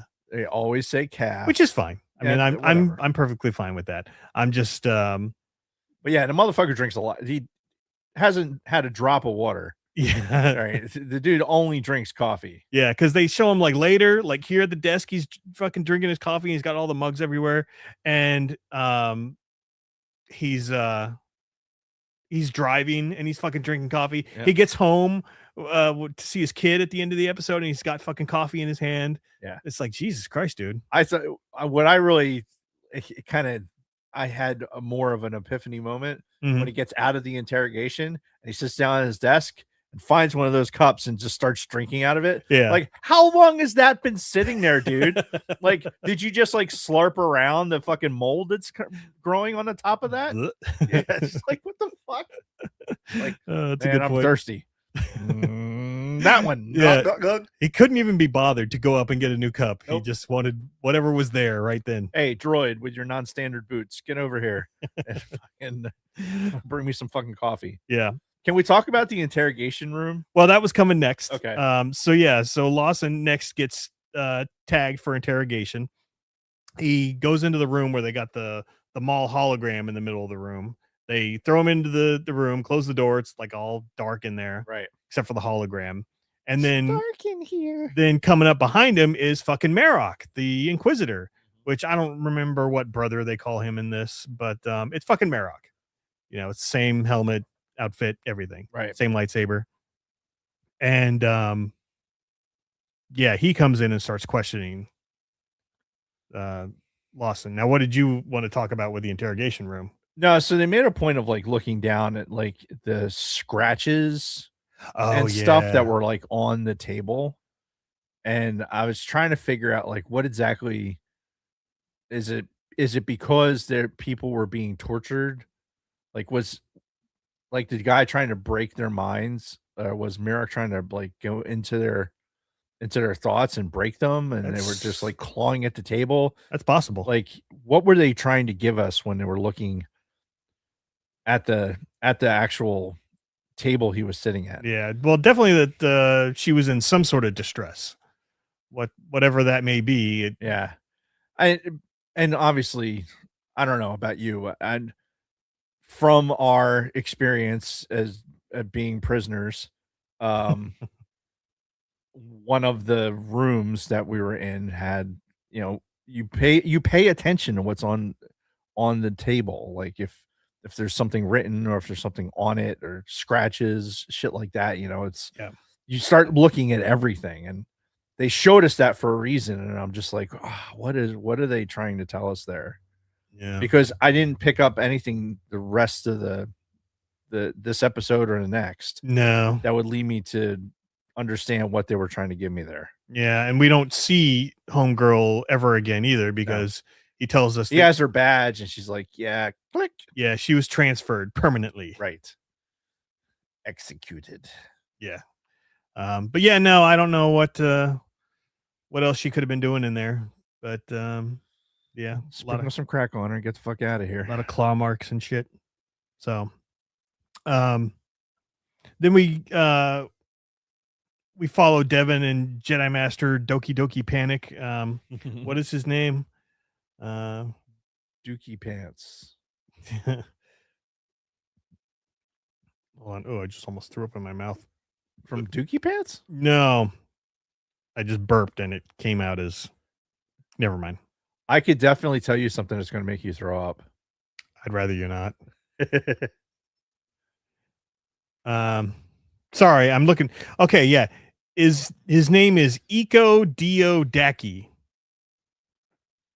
So I call him Doki Doki Panic. We'll just go with that. Yeah. Because it's just as ridiculous of a name. But anyway, yeah, him and Devin are walking along the streets, like trying to avoid the Empire. Right. Basically trying to figure out what the fuck they're going to do with themselves. And as they're talking, she starts talking about Maul. Mm-hmm. And she's basically kind of coming around to what he was saying about how they basically had the mutual enemy in the Empire. Right. And, like how we're not going to get through this alone. And this is when the Master was like, no, Maul's, he's not a friend. You don't want to ever be an ally with him. We may have a common enemy in the Empire, but we'll never be allies with Maul and blah, blah, blah, blah, blah. Right. But, we get this little hint of Devin kind of coming around to his side. Like she heard what Maul said and was like, hey, there's some smoke to that fire. Yeah. And this is why I really think that Maul this is the reason that things are going the way they're going. It's like she needs to, it can't be like Maul just kills Dookie Pants. Yeah. Because then she would never join him. Right. It would it would just be resentment. It'd have to be an Inquisitor. Right. It has to be fucking Malaki or whatever. Marok. We got Dookie Pants. Now we have to have Malaki. Well, we've already got Balake, the lieutenant. Balake, yes. Yes. So try not to get those confused. Lawson's kid shows up at the fucking police station. Right. And this is where I wrote in my notes that I really don't give a shit about this family at all. And he gets caught being in the fucking police station by the Lieutenant Balake as Two Boots is escorting him out. And I don't think it was this scene. I think it was a later scene. But, Lieutenant Balake basically tells him, get rid of those boots. They're not standard issue. Fucking. So he basically just. I think it was this one, actually. Yeah. So he basically stripped away like everything that this droid is about because he's called Two Boots because he wears two boots. And now he's stripped away his entire identity. Yep. Now you're just going to fucking stop being a bitch. Yeah. They call him No Boots. Devin and Doki are trying to get onto the train and they get stopped by a bunch of stormtroopers. Who didn't know that? Like, oh, we're going to lay low. Let's get on a train. Yeah, like train that's going to take us to the outskirts and then right. Like they're not going to have people on the train. Right. Like what kind of fucking tactical whatever. Yeah. People are fucking idiots. Fucking Jedi are idiots. Indeed. No wonder they got killed off so fucking easy. Right. They get stopped by the stormtroopers. Master Doki does a Jedi mind trick on one of them. You've already seen our identification. Right. I've already seen your identification. And then another stormtrooper rolls up to him. He's like, "What the fuck, dude? Why'd Like, you let them go?" It's like, I've already seen their, like, what? Wait, hang on, stop." which that's one of those too, where it's like that. That's that's like the realistic response. Mm-hmm. That's not the, like, oh, this is just Star Warsy, this person just gets away. Right. Move along. Yeah. Move along. No, this is like, oh, what? I don't know what's happening. And like, I don't know, all these other people around you know exactly what's happening. Yeah. What the fuck, over? Yeah. Because we're still at a point where the stormtroopers, the Empire, and everything are like being held, or they're actually operating at level 10. Mm-hmm. I picture, as everything starts drifting further and further down the timeline, that the stormtroopers, as they become less and less effective, Yeah. because generationally they're becoming less and less army and more just conscripted, people. Like, here's your rifle, fucking go out, and Right. here's a helmet and a rifle, fucking go out and do your thing. Mhm. They're not these highly trained fucking warriors. That's a good point, because by the time we get to New Hope, the rebellion has started, but how many battles have these stormtroopers really seen over these last 20 years or so? Yeah. I mean, there have been little conflicts here and there, but a majority of the stormtroopers in A New Hope probably have never seen combat before. All they know is fucking keeping their uniforms white, patrolling, and not being able to see shit out of their helmets. Right. So, when the shit does hit the fan and the rebellion pops up and they actually have to start going into battles, is probably why they get fucking wasted so easily. Yeah, I think there's just this degenerative cycle as we go further and further away from when they transition out of the clone army and then deeper and deeper into normal army. Yeah. Now it's like, okay, you're not recruiting warriors, you're getting whatever you get. Mm-hmm. And now so when you do that, you're not getting the sharpest shooters, you're not getting the people that can think outside the box. You're getting 25s on their ASVAB scores and shit like that. These are people that you're getting. Yeah. So they're easily manipulated to move along and shit like that. I think that's just something that we see in this timeline. But as we look at it here, there's still a ferocity to what the stormtroopers are, and how they're actually, still able to fight. Yeah. With some effectiveness. Only Imperial stormtroopers are so precise. They were at some time. Yeah. Just not fucking then. Yeah. Not beyond then. Yeah. Meanwhile, one of the Jawas is looking at Obi-Wan going, "What the fuck are you talking about? These guys can't hit for shit." Like, well, back in my day, they were. It wouldn't have been a Jawa, because they were all fucking true. Their bodies were getting fucking lit up. Mm-hmm. Hopefully they weren't alive. I mean, who knows? Well, 3PO could have just been like, I don't know if he's alive or not. Well, wasn't that a robot chicken? Wasn't that a robot chicken sketch where it might have been? You see, C-3PO like putting the bodies into the fire, and Obi-Wan and Luke are talking, and Obi-Wan's like, "Yes, they were all stunned, and they'll be waking up in an hour or so." And you see C-3PO holding the body, looking at the pile of burning corpses. Something like that. Yeah. But anywho, getting back to the show. After he does the mind trick and they get caught, they're running from the Empire in this train station. Doki still has his fucking rib injury from when Maul kicked him with that big metal leg. It's probably spleens bleeding out. Yeah, but he's still, nursing that injury to his midsection. And we go to a new scene where Marok arrives at Maul's lair. This is after the interrogation of Lawson, where he basically, I guess he tells them where they went to go try to get Maul, and they were ambushed. Right. So now fucking Marok is like, okay, that's the location. We're gonna go down and we're gonna go see that.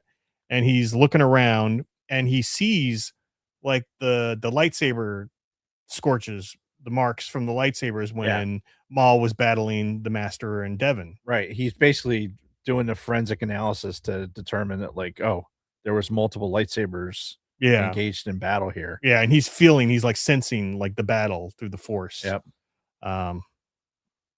Which maybe that's how he finds something out later that we'll talk about. But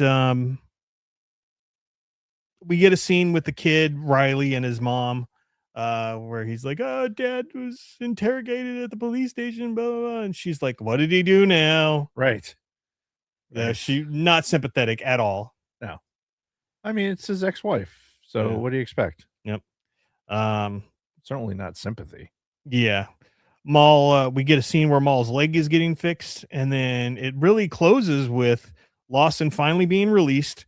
You know, as he's in the interrogation room before they let him go, he's like, can I at least get a cup of calf? Right. And that dude is calf dependent. Mm-hmm. I mean, I can appreciate that. I have a Diet Coke problem. It's not a problem for me. Apparently it's a problem for other people. Right. So yeah, Lawson comes home to his kid, or what he thinks is just his kid in the home, but comes to find it's the fucking Jedi and his apprentice. And personally, this is where I like his reaction to this. Uh-huh. That basically is like, what the fuck? Yeah. Like, come on. Like, can this day get any fucking worse? Yeah. And then opens the door and then it's them. It's like, God damn it. Yep. And that's where the episode ends. So I kind of like that. Yeah. That part of it where he was just like, I can't fucking believe this. Yeah. No, that was good. And yeah, that's the end of episode 5, Inquisition. Rolling right into episode 6. Nobody expects the Spanish Inquisition. Episode 6 is Night of the Hunted. And I don't got one for that. Okay. Well, we start off start off in Maul's hideout, and he's basically practicing some saber techniques. Right. He's just standing there. Well, he's got a new magic leg, and he's got to make sure it still works. True. Yeah. So, and he's interrupted by Rook at that point. Like, bitch, I'm working in here. Mm-hmm. Meanwhile, over at Lawson's place, Marok. Well, first Lawson's like, "What the fuck are you doing here? You guys can't stay here." You know, right. Like, yeah, get the fuck out of here. Yeah, we've already got too many issues going on. We can't have you guys here either. And in the middle of this discussion, fucking Marok blasts through the front door, and starts attacking the Jedi and what's her name, Devon. And I'm like, how did he know that they were there? Because there was nothing that I saw leading up to that point that led me to believe that the Empire knew that this guy had no knowledge of Jedi, let alone harboring them in his house. So I think that from the interrogation got him to the place where he was when he saw Maul. Mm-hmm. Maul was fighting with these two Jedi. He figured that out. Yeah. He probably had Homeboy's address, from the interrogation. Right? Yeah. And from that aspect, it's like, okay, I'm going to his house and confronting him. Mm-hmm. And then as he got closer to the house, he's probably sensed them in the Force. He was like, all right, there's fucking Force users in here. That's a good point. I'm going to go ahead and stick my lightsaber through the fucking door. Yeah. Like, not just throw the door open like I would. Mm-hmm. Like, I'm just going to go try to fucking very dramatic entrance. Yeah, Qui-Gon the thing open. Yeah. Till the End official thinks that they let him go intentionally just to track him, which may be true. I think they intentionally let him go as well. Okay. I don't know if it was to track him all the way back to the house, but definitely to see where he was going to go. Yeah. Like, and if if he was harboring anybody, then he would give them up. Yeah. But I don't think that they appreciated that he would be harboring Jedi like that until he actually went and saw the battle space Mhm. and then did the BDA and then realized like, okay, this is what's going on. I need to get to this fucking dude. Mhm. And then Okay, that seems reasonable. And then we get some pretty sweet lightsaber duels. Marok taking on both of the Jedi. Good soundtrack moments at this point too. And I noticed that again, the soundtrack to this, it's very John Williams esque. They really tried to capture the essence of his recording without actually being John Williams doing. Right. And I really enjoyed overall the score of the show so far. yeah, I agree. Eventually, they got to get out of the apartment. They go up to the fucking roof where Lawson and his kid are up there, and then Devin joins them, and they basically have a shootout with one of those transport ships. Right.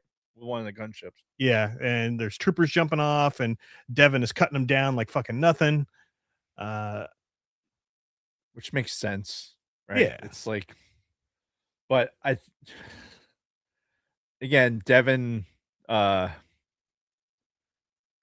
comment when she gets up there about, what she say? She's like, She was like, "Oh, the roof was a great choice." Or, right. Yeah. It's just some sarcastic comment Yeah. because in the captain's mind, she's still a fucking criminal. Yeah. Like same thing with, having the conversation with the Jedi, and they were like, okay, the adults are going to talk. Mhm. We're going to go into the kids' room Yeah. and wait. There's this obvious thing where the captain is like this little twit is just basically a juvenile delinquent, Mhm. and that's how he sees her, Yeah. not as somebody who is a powerful force user who was a Jedi. Right. Like, he just sees her as a delinquent. I could see that. Yeah. That's right, because she got brought in for theft. Yep. Way back in the beginning. And that's how she got introduced to him. That's right. Eventually Marok makes his way to the roof. We get some more fighting with him. And then they grab a transport, like one of the transport ships. They commandeer it. Right. And then we get a fucking a speed chase. Right. Which they don't last very long in. No, because they they shoot out the engines pretty quick.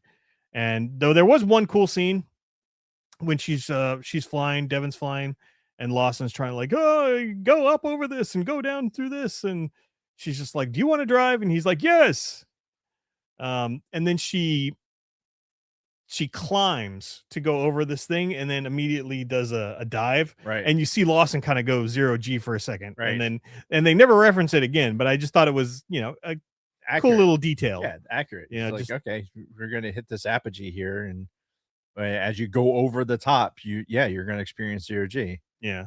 Yeah, I agree with you. That is cool. Yeah, it was a nice little attention to detail.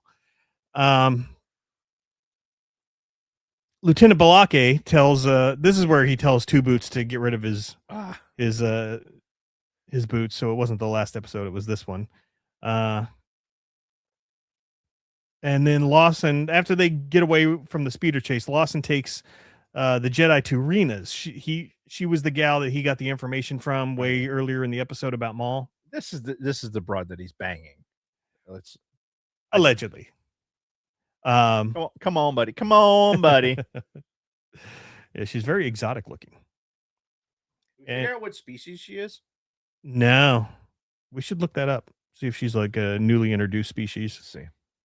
I'll work on that one. Her name is Rena. Rheena. Rheena. Eena.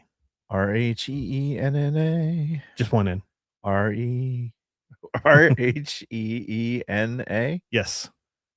I swear that's not how you spelled it the first time. I might have like sped through it the first time. Rheena. Anyway, So yeah, they go over to her casino, and Lawson is basically trying to get them transport off of the planet because now his cover's fucking blown. Right. Because again, he just wanted to go home and chill out with his son. When the fucking Jedi He showed just up, wanted some calf. yeah, That's all he wanted. yeah. I just want some calf. And now Just have some calf. he's a fucking fugitive of the Empire, just Right. like that. Yep. You know, one minute you're fucking driving home, the next minute you're fucking being chased by the Empire. Yep. And now he's You got and your kid. yeah, and now he's got to get the fuck off planet. So he goes to Homegirl, and she He's like, listen, remember back then when I was like, remember that? Remember you enjoyed that, right? You said I owe you one. I'm here to call in that favor. yeah. And of course the Empire shows up because they're never far behind. Yeah, because they're actually still like good at doing Empire stuff. Yeah, yeah. And the team splits up. So it's the two younger folks, Devin and Riley, go off on one direction, and then the other two go off in the other direction, which makes no sense, but okay. Yeah. And Marok shows up and has a duel with Devin while fucking homeboy is like hiding inside some cargo in a train. Like they roll into a train station, hop on a train when fucking Marok shows up. There's lots of train. Yeah. Lots of train shit. Mm-hmm. They love the train for some reason. Yeah. Such a dumb. It's not a smart method of like if you're trying to escape something, why would you get on a method of transportation that goes one way or another? Yeah. Like it has one path or another path, like or it comes back the other direction. Why would you do that? It was done out of necessity, I guess, based on where they had been tracked to. It's not the Old West. Like it's not like, oh, the horse won't make it that far, so we need to get on a train. I don't know, but that's just what they ended up on. I don't think it's just. I don't think I'm going like completely off the rails by saying that I'm kind of a strange person. Right? I think we've got to be strange people to do this. Right. Saying that, I don't want to go on a cruise. I don't like being on a boat, but I like boats. Okay. I like the look of them. I like the history of them, like all that stuff. You just don't want to be on one? I don't want to be on it. Same thing with trains. I like the history. I like the machine that is a train. Yeah.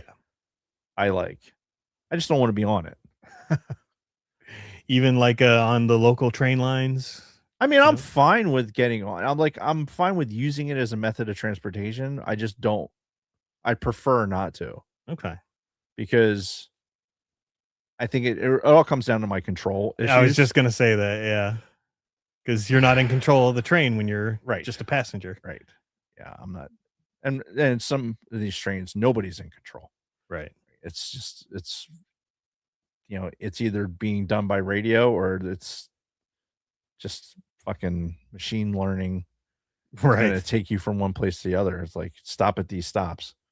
Try not to hit anything on the way. But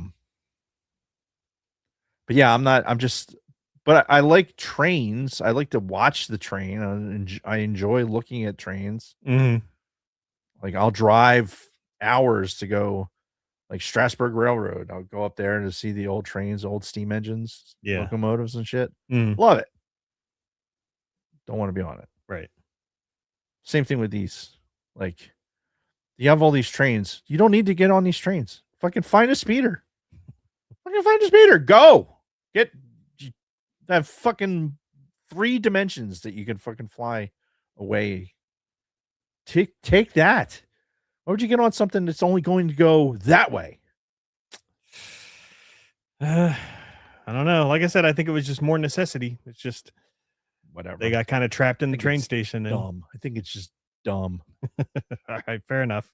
Well, anyway, the cool thing that came out of this is Marok hops on the train and he's fighting fucking Devon. And they're having another good back and forth lightsaber duel. And then Maul shows up. Right. Finally, the namesake of the show shows up in the show. And he joins the battle with Devon and Marok, and it's fucking badass.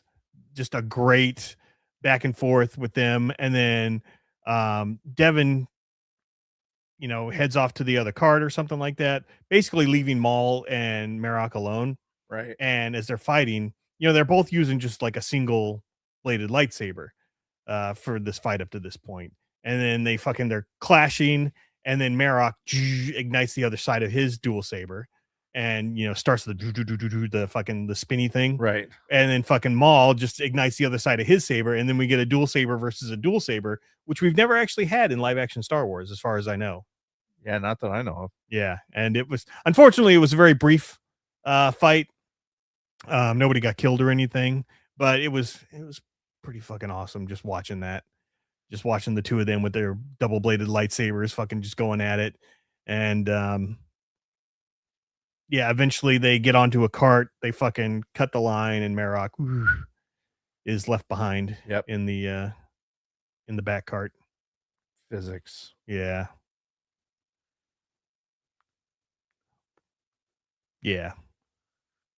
Yeah, because he's not attached.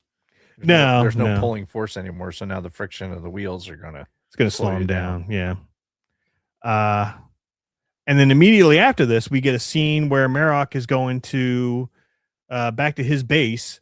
He fucking calls in to somebody over a hologram, and he's kneeling there, and he's basically saying, "My lord, we found the subject, but he's proven to be more difficult than we anticipated." And plus he's in league with two Jedi. Yeah, and he's like, "How would you like us to proceed?" And then that's where the episode ends. That's it. So now I'm like, oh my God, I got to know who that was. It's probably Vader. Like, to me, that's what it's most likely leading to, is fucking Vader. Yeah, coming down here. He would be the guy that the Inquisitors would report to. Yeah, like they wouldn't make a cliffhanger for the Grand Inquisitor. Like, that's just no, I don't really give it that big a shit about the Grand Inquisitor. Yeah. So my hope is it's Vader, and then we get that fantasy battle that we always wanted between Vader and Maul. So we'll see. We'll see if that happens. I don't think. Do you think if you're Vader that you're lending any credence to Maul as a threat? I don't know, because I guess it depends on how much Vader knows about him. Knowing that he was Palpatine's former apprentice, knowing that he was the guy that fucking killed Qui-Gon, the guy that basically shifted Anakin's whole, future. Yeah, but then he died like a bitch. Yeah, he did. Yeah, he got cut in half, and then granted, he came back and fucking did whatever. But that was the end of his apprenticeship, because he get fucking cut in half by Obi-Wan. Mm-hmm.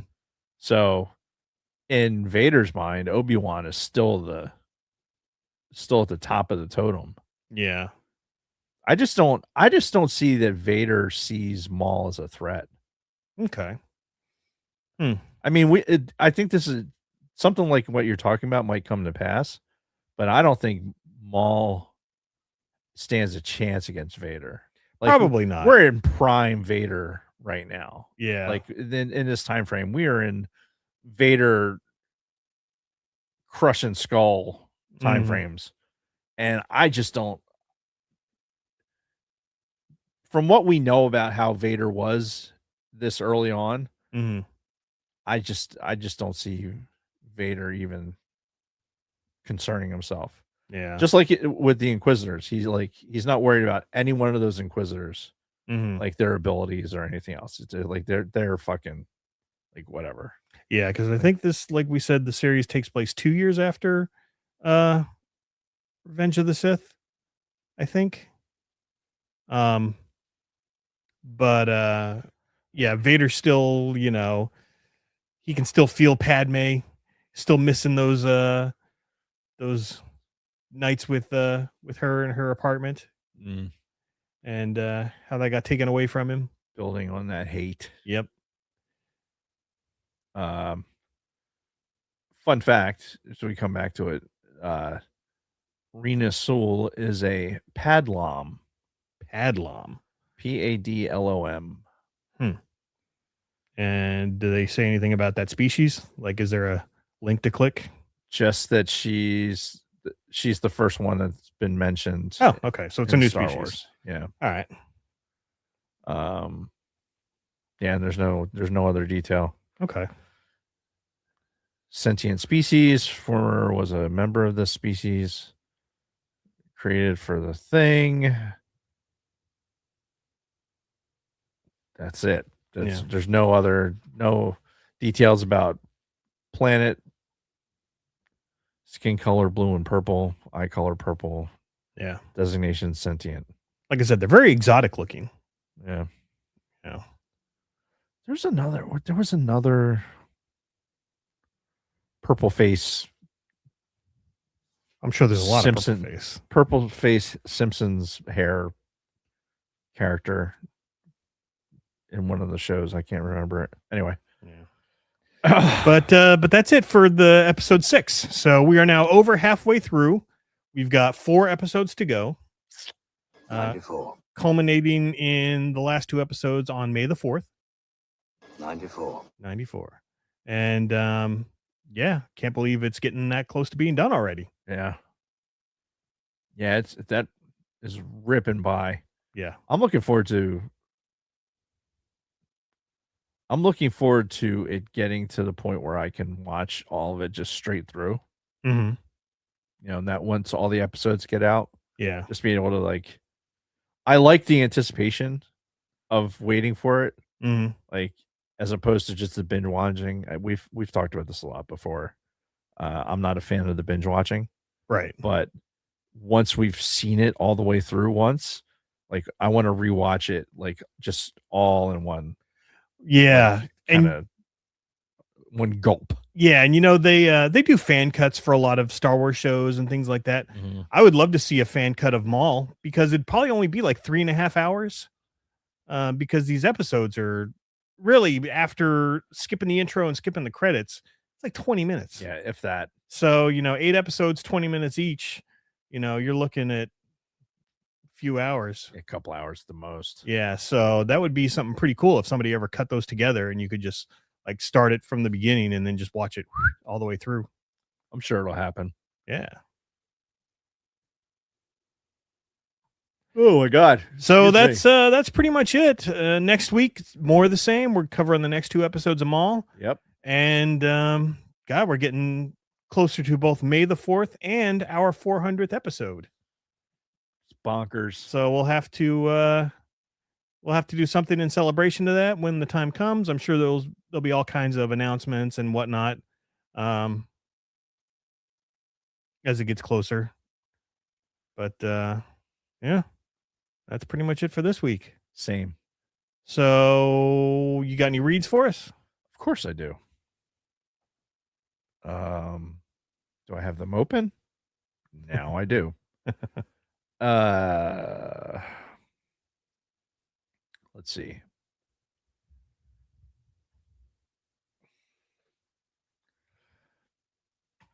I think it was pre-show that I was telling you about how the glasses thing is all wonky. Yes.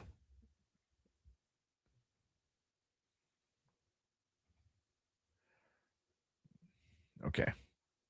Think that might be enough. So for the background, for those who don't know, the dog ate my glasses. The puppy ate my glasses. Ate them, the glass and everything, shards of glass, fucking plastic, metal, everything. Thankfully, she's okay.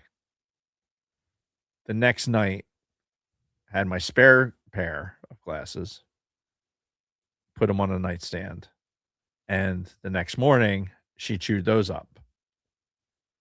And chewed up the frames. The right lens has a bullet hole in it almost. So they're unwearable.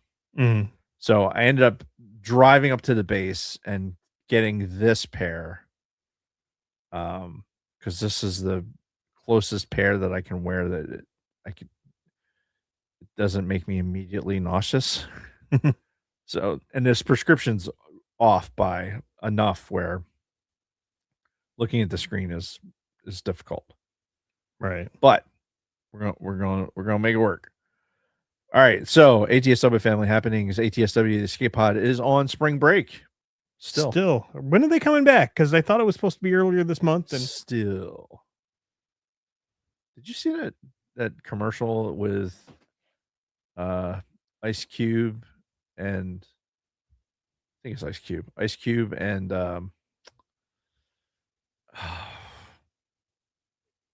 I can already tell you probably not. Chris Rock.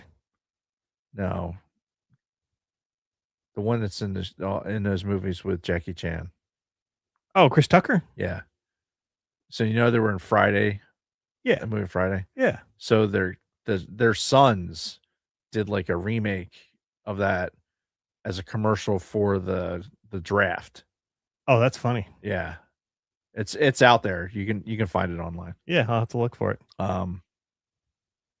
Anyway, I don't know why this made me think of that, but anyway, yeah, they're still on break. All right. Grave reviews. Yeah. Grave Reviews returns this week with their review of the 1982 horror classic Poltergeist. Join Alan and Chris this Thursday, April 23rd at 2000 p.m. Eastern Daylight Time on YouTube. Support the official band of the Sidebar Cantina till the end. Support them while they're in the chat. Yes. Check out their socials for newly released behind-the-scenes footage from their new track, Dismal Paradise. Then go to tilltheendofficial.com to purchase tees, sweatshirts, stickers, posters, and future ticket sales. Their second European tour is already being planned. More music and shows are coming soon. Buy some shit. Do it. And if you have anything to add to that,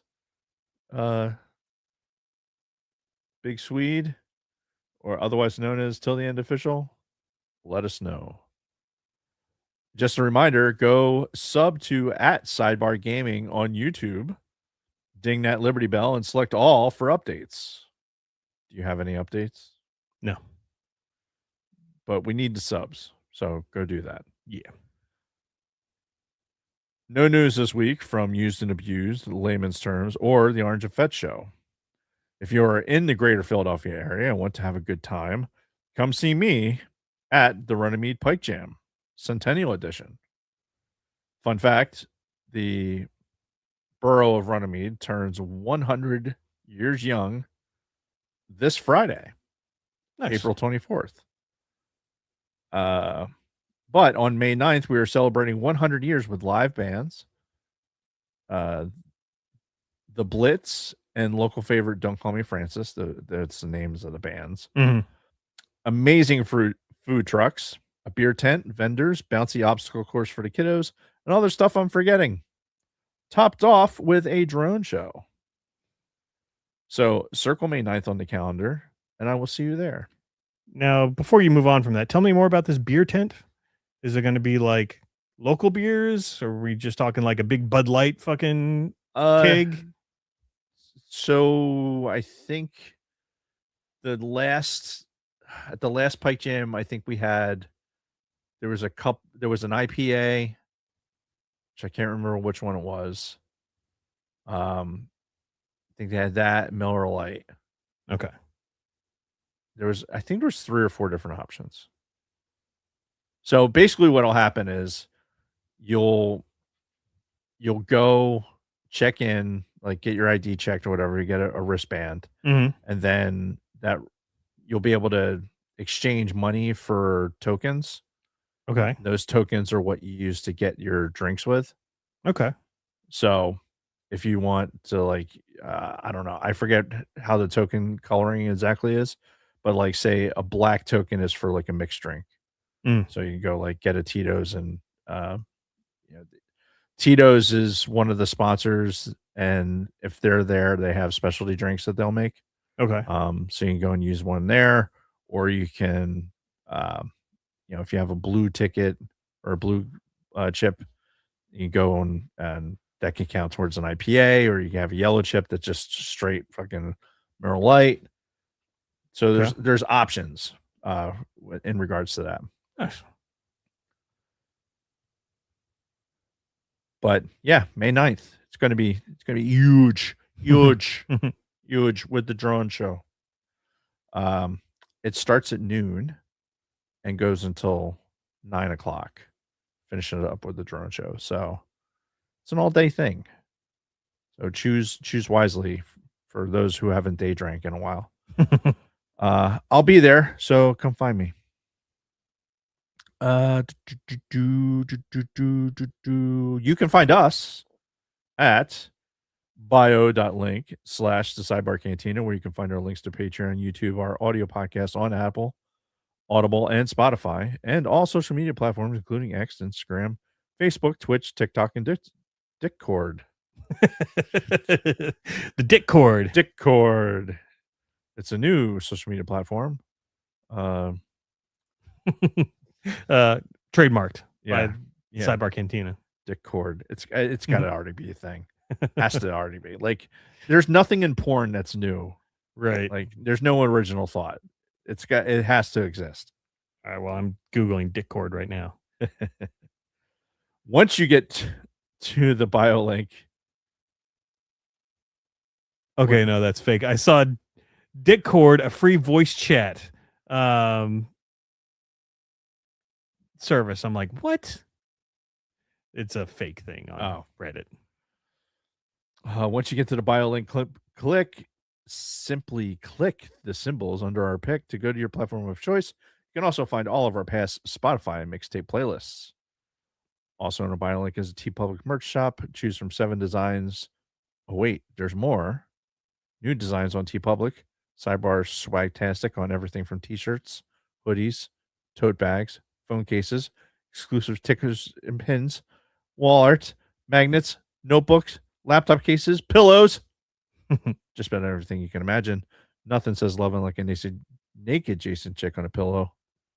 Go to bio.link / Sidebar Cantina and click merch. Don't think there's any reviews, but we would love to have a 5-star review on Apple or Audible. But if you're watching us on YouTube right now, do us a favor, hit that like button and subscribe to the channel. Make sure you hit that Liberty Bell. That way you know when we go live on Monday nights at 1700 Eastern Daylight Time every week. That way do a podcast. Mm-hmm. And don't be afraid to share it with your friends. And if you're in the chat right now and you haven't hit the like button, what the fuck is wrong with you? Hate that shit. And as always, a huge shout out to our Patreon supporters. You are the reason why we do this, and thank you. And let's go Flyers. Yes, let's go. That's all I got. All righty. Well, like we said, next week is more Maul. And until then, thank you everybody for watching on YouTube. All you folks in the chat that have been conversing. Thank you. All of our audio listeners, we know you're out there. We haven't forgotten about you. And until next time, Dave and everybody else, may the force be with you. May the force be with you. What are you doing? It's the worst.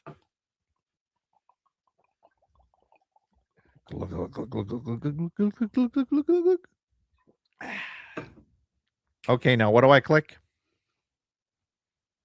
And it's clicked. All right, Swede, you still there? Let me know in the chat if you're still there.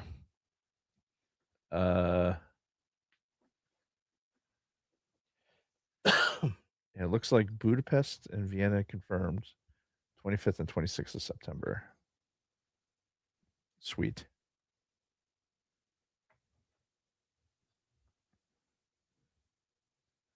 All right. So real quick, Nick, it's a lot easier to just do this than explain it over text.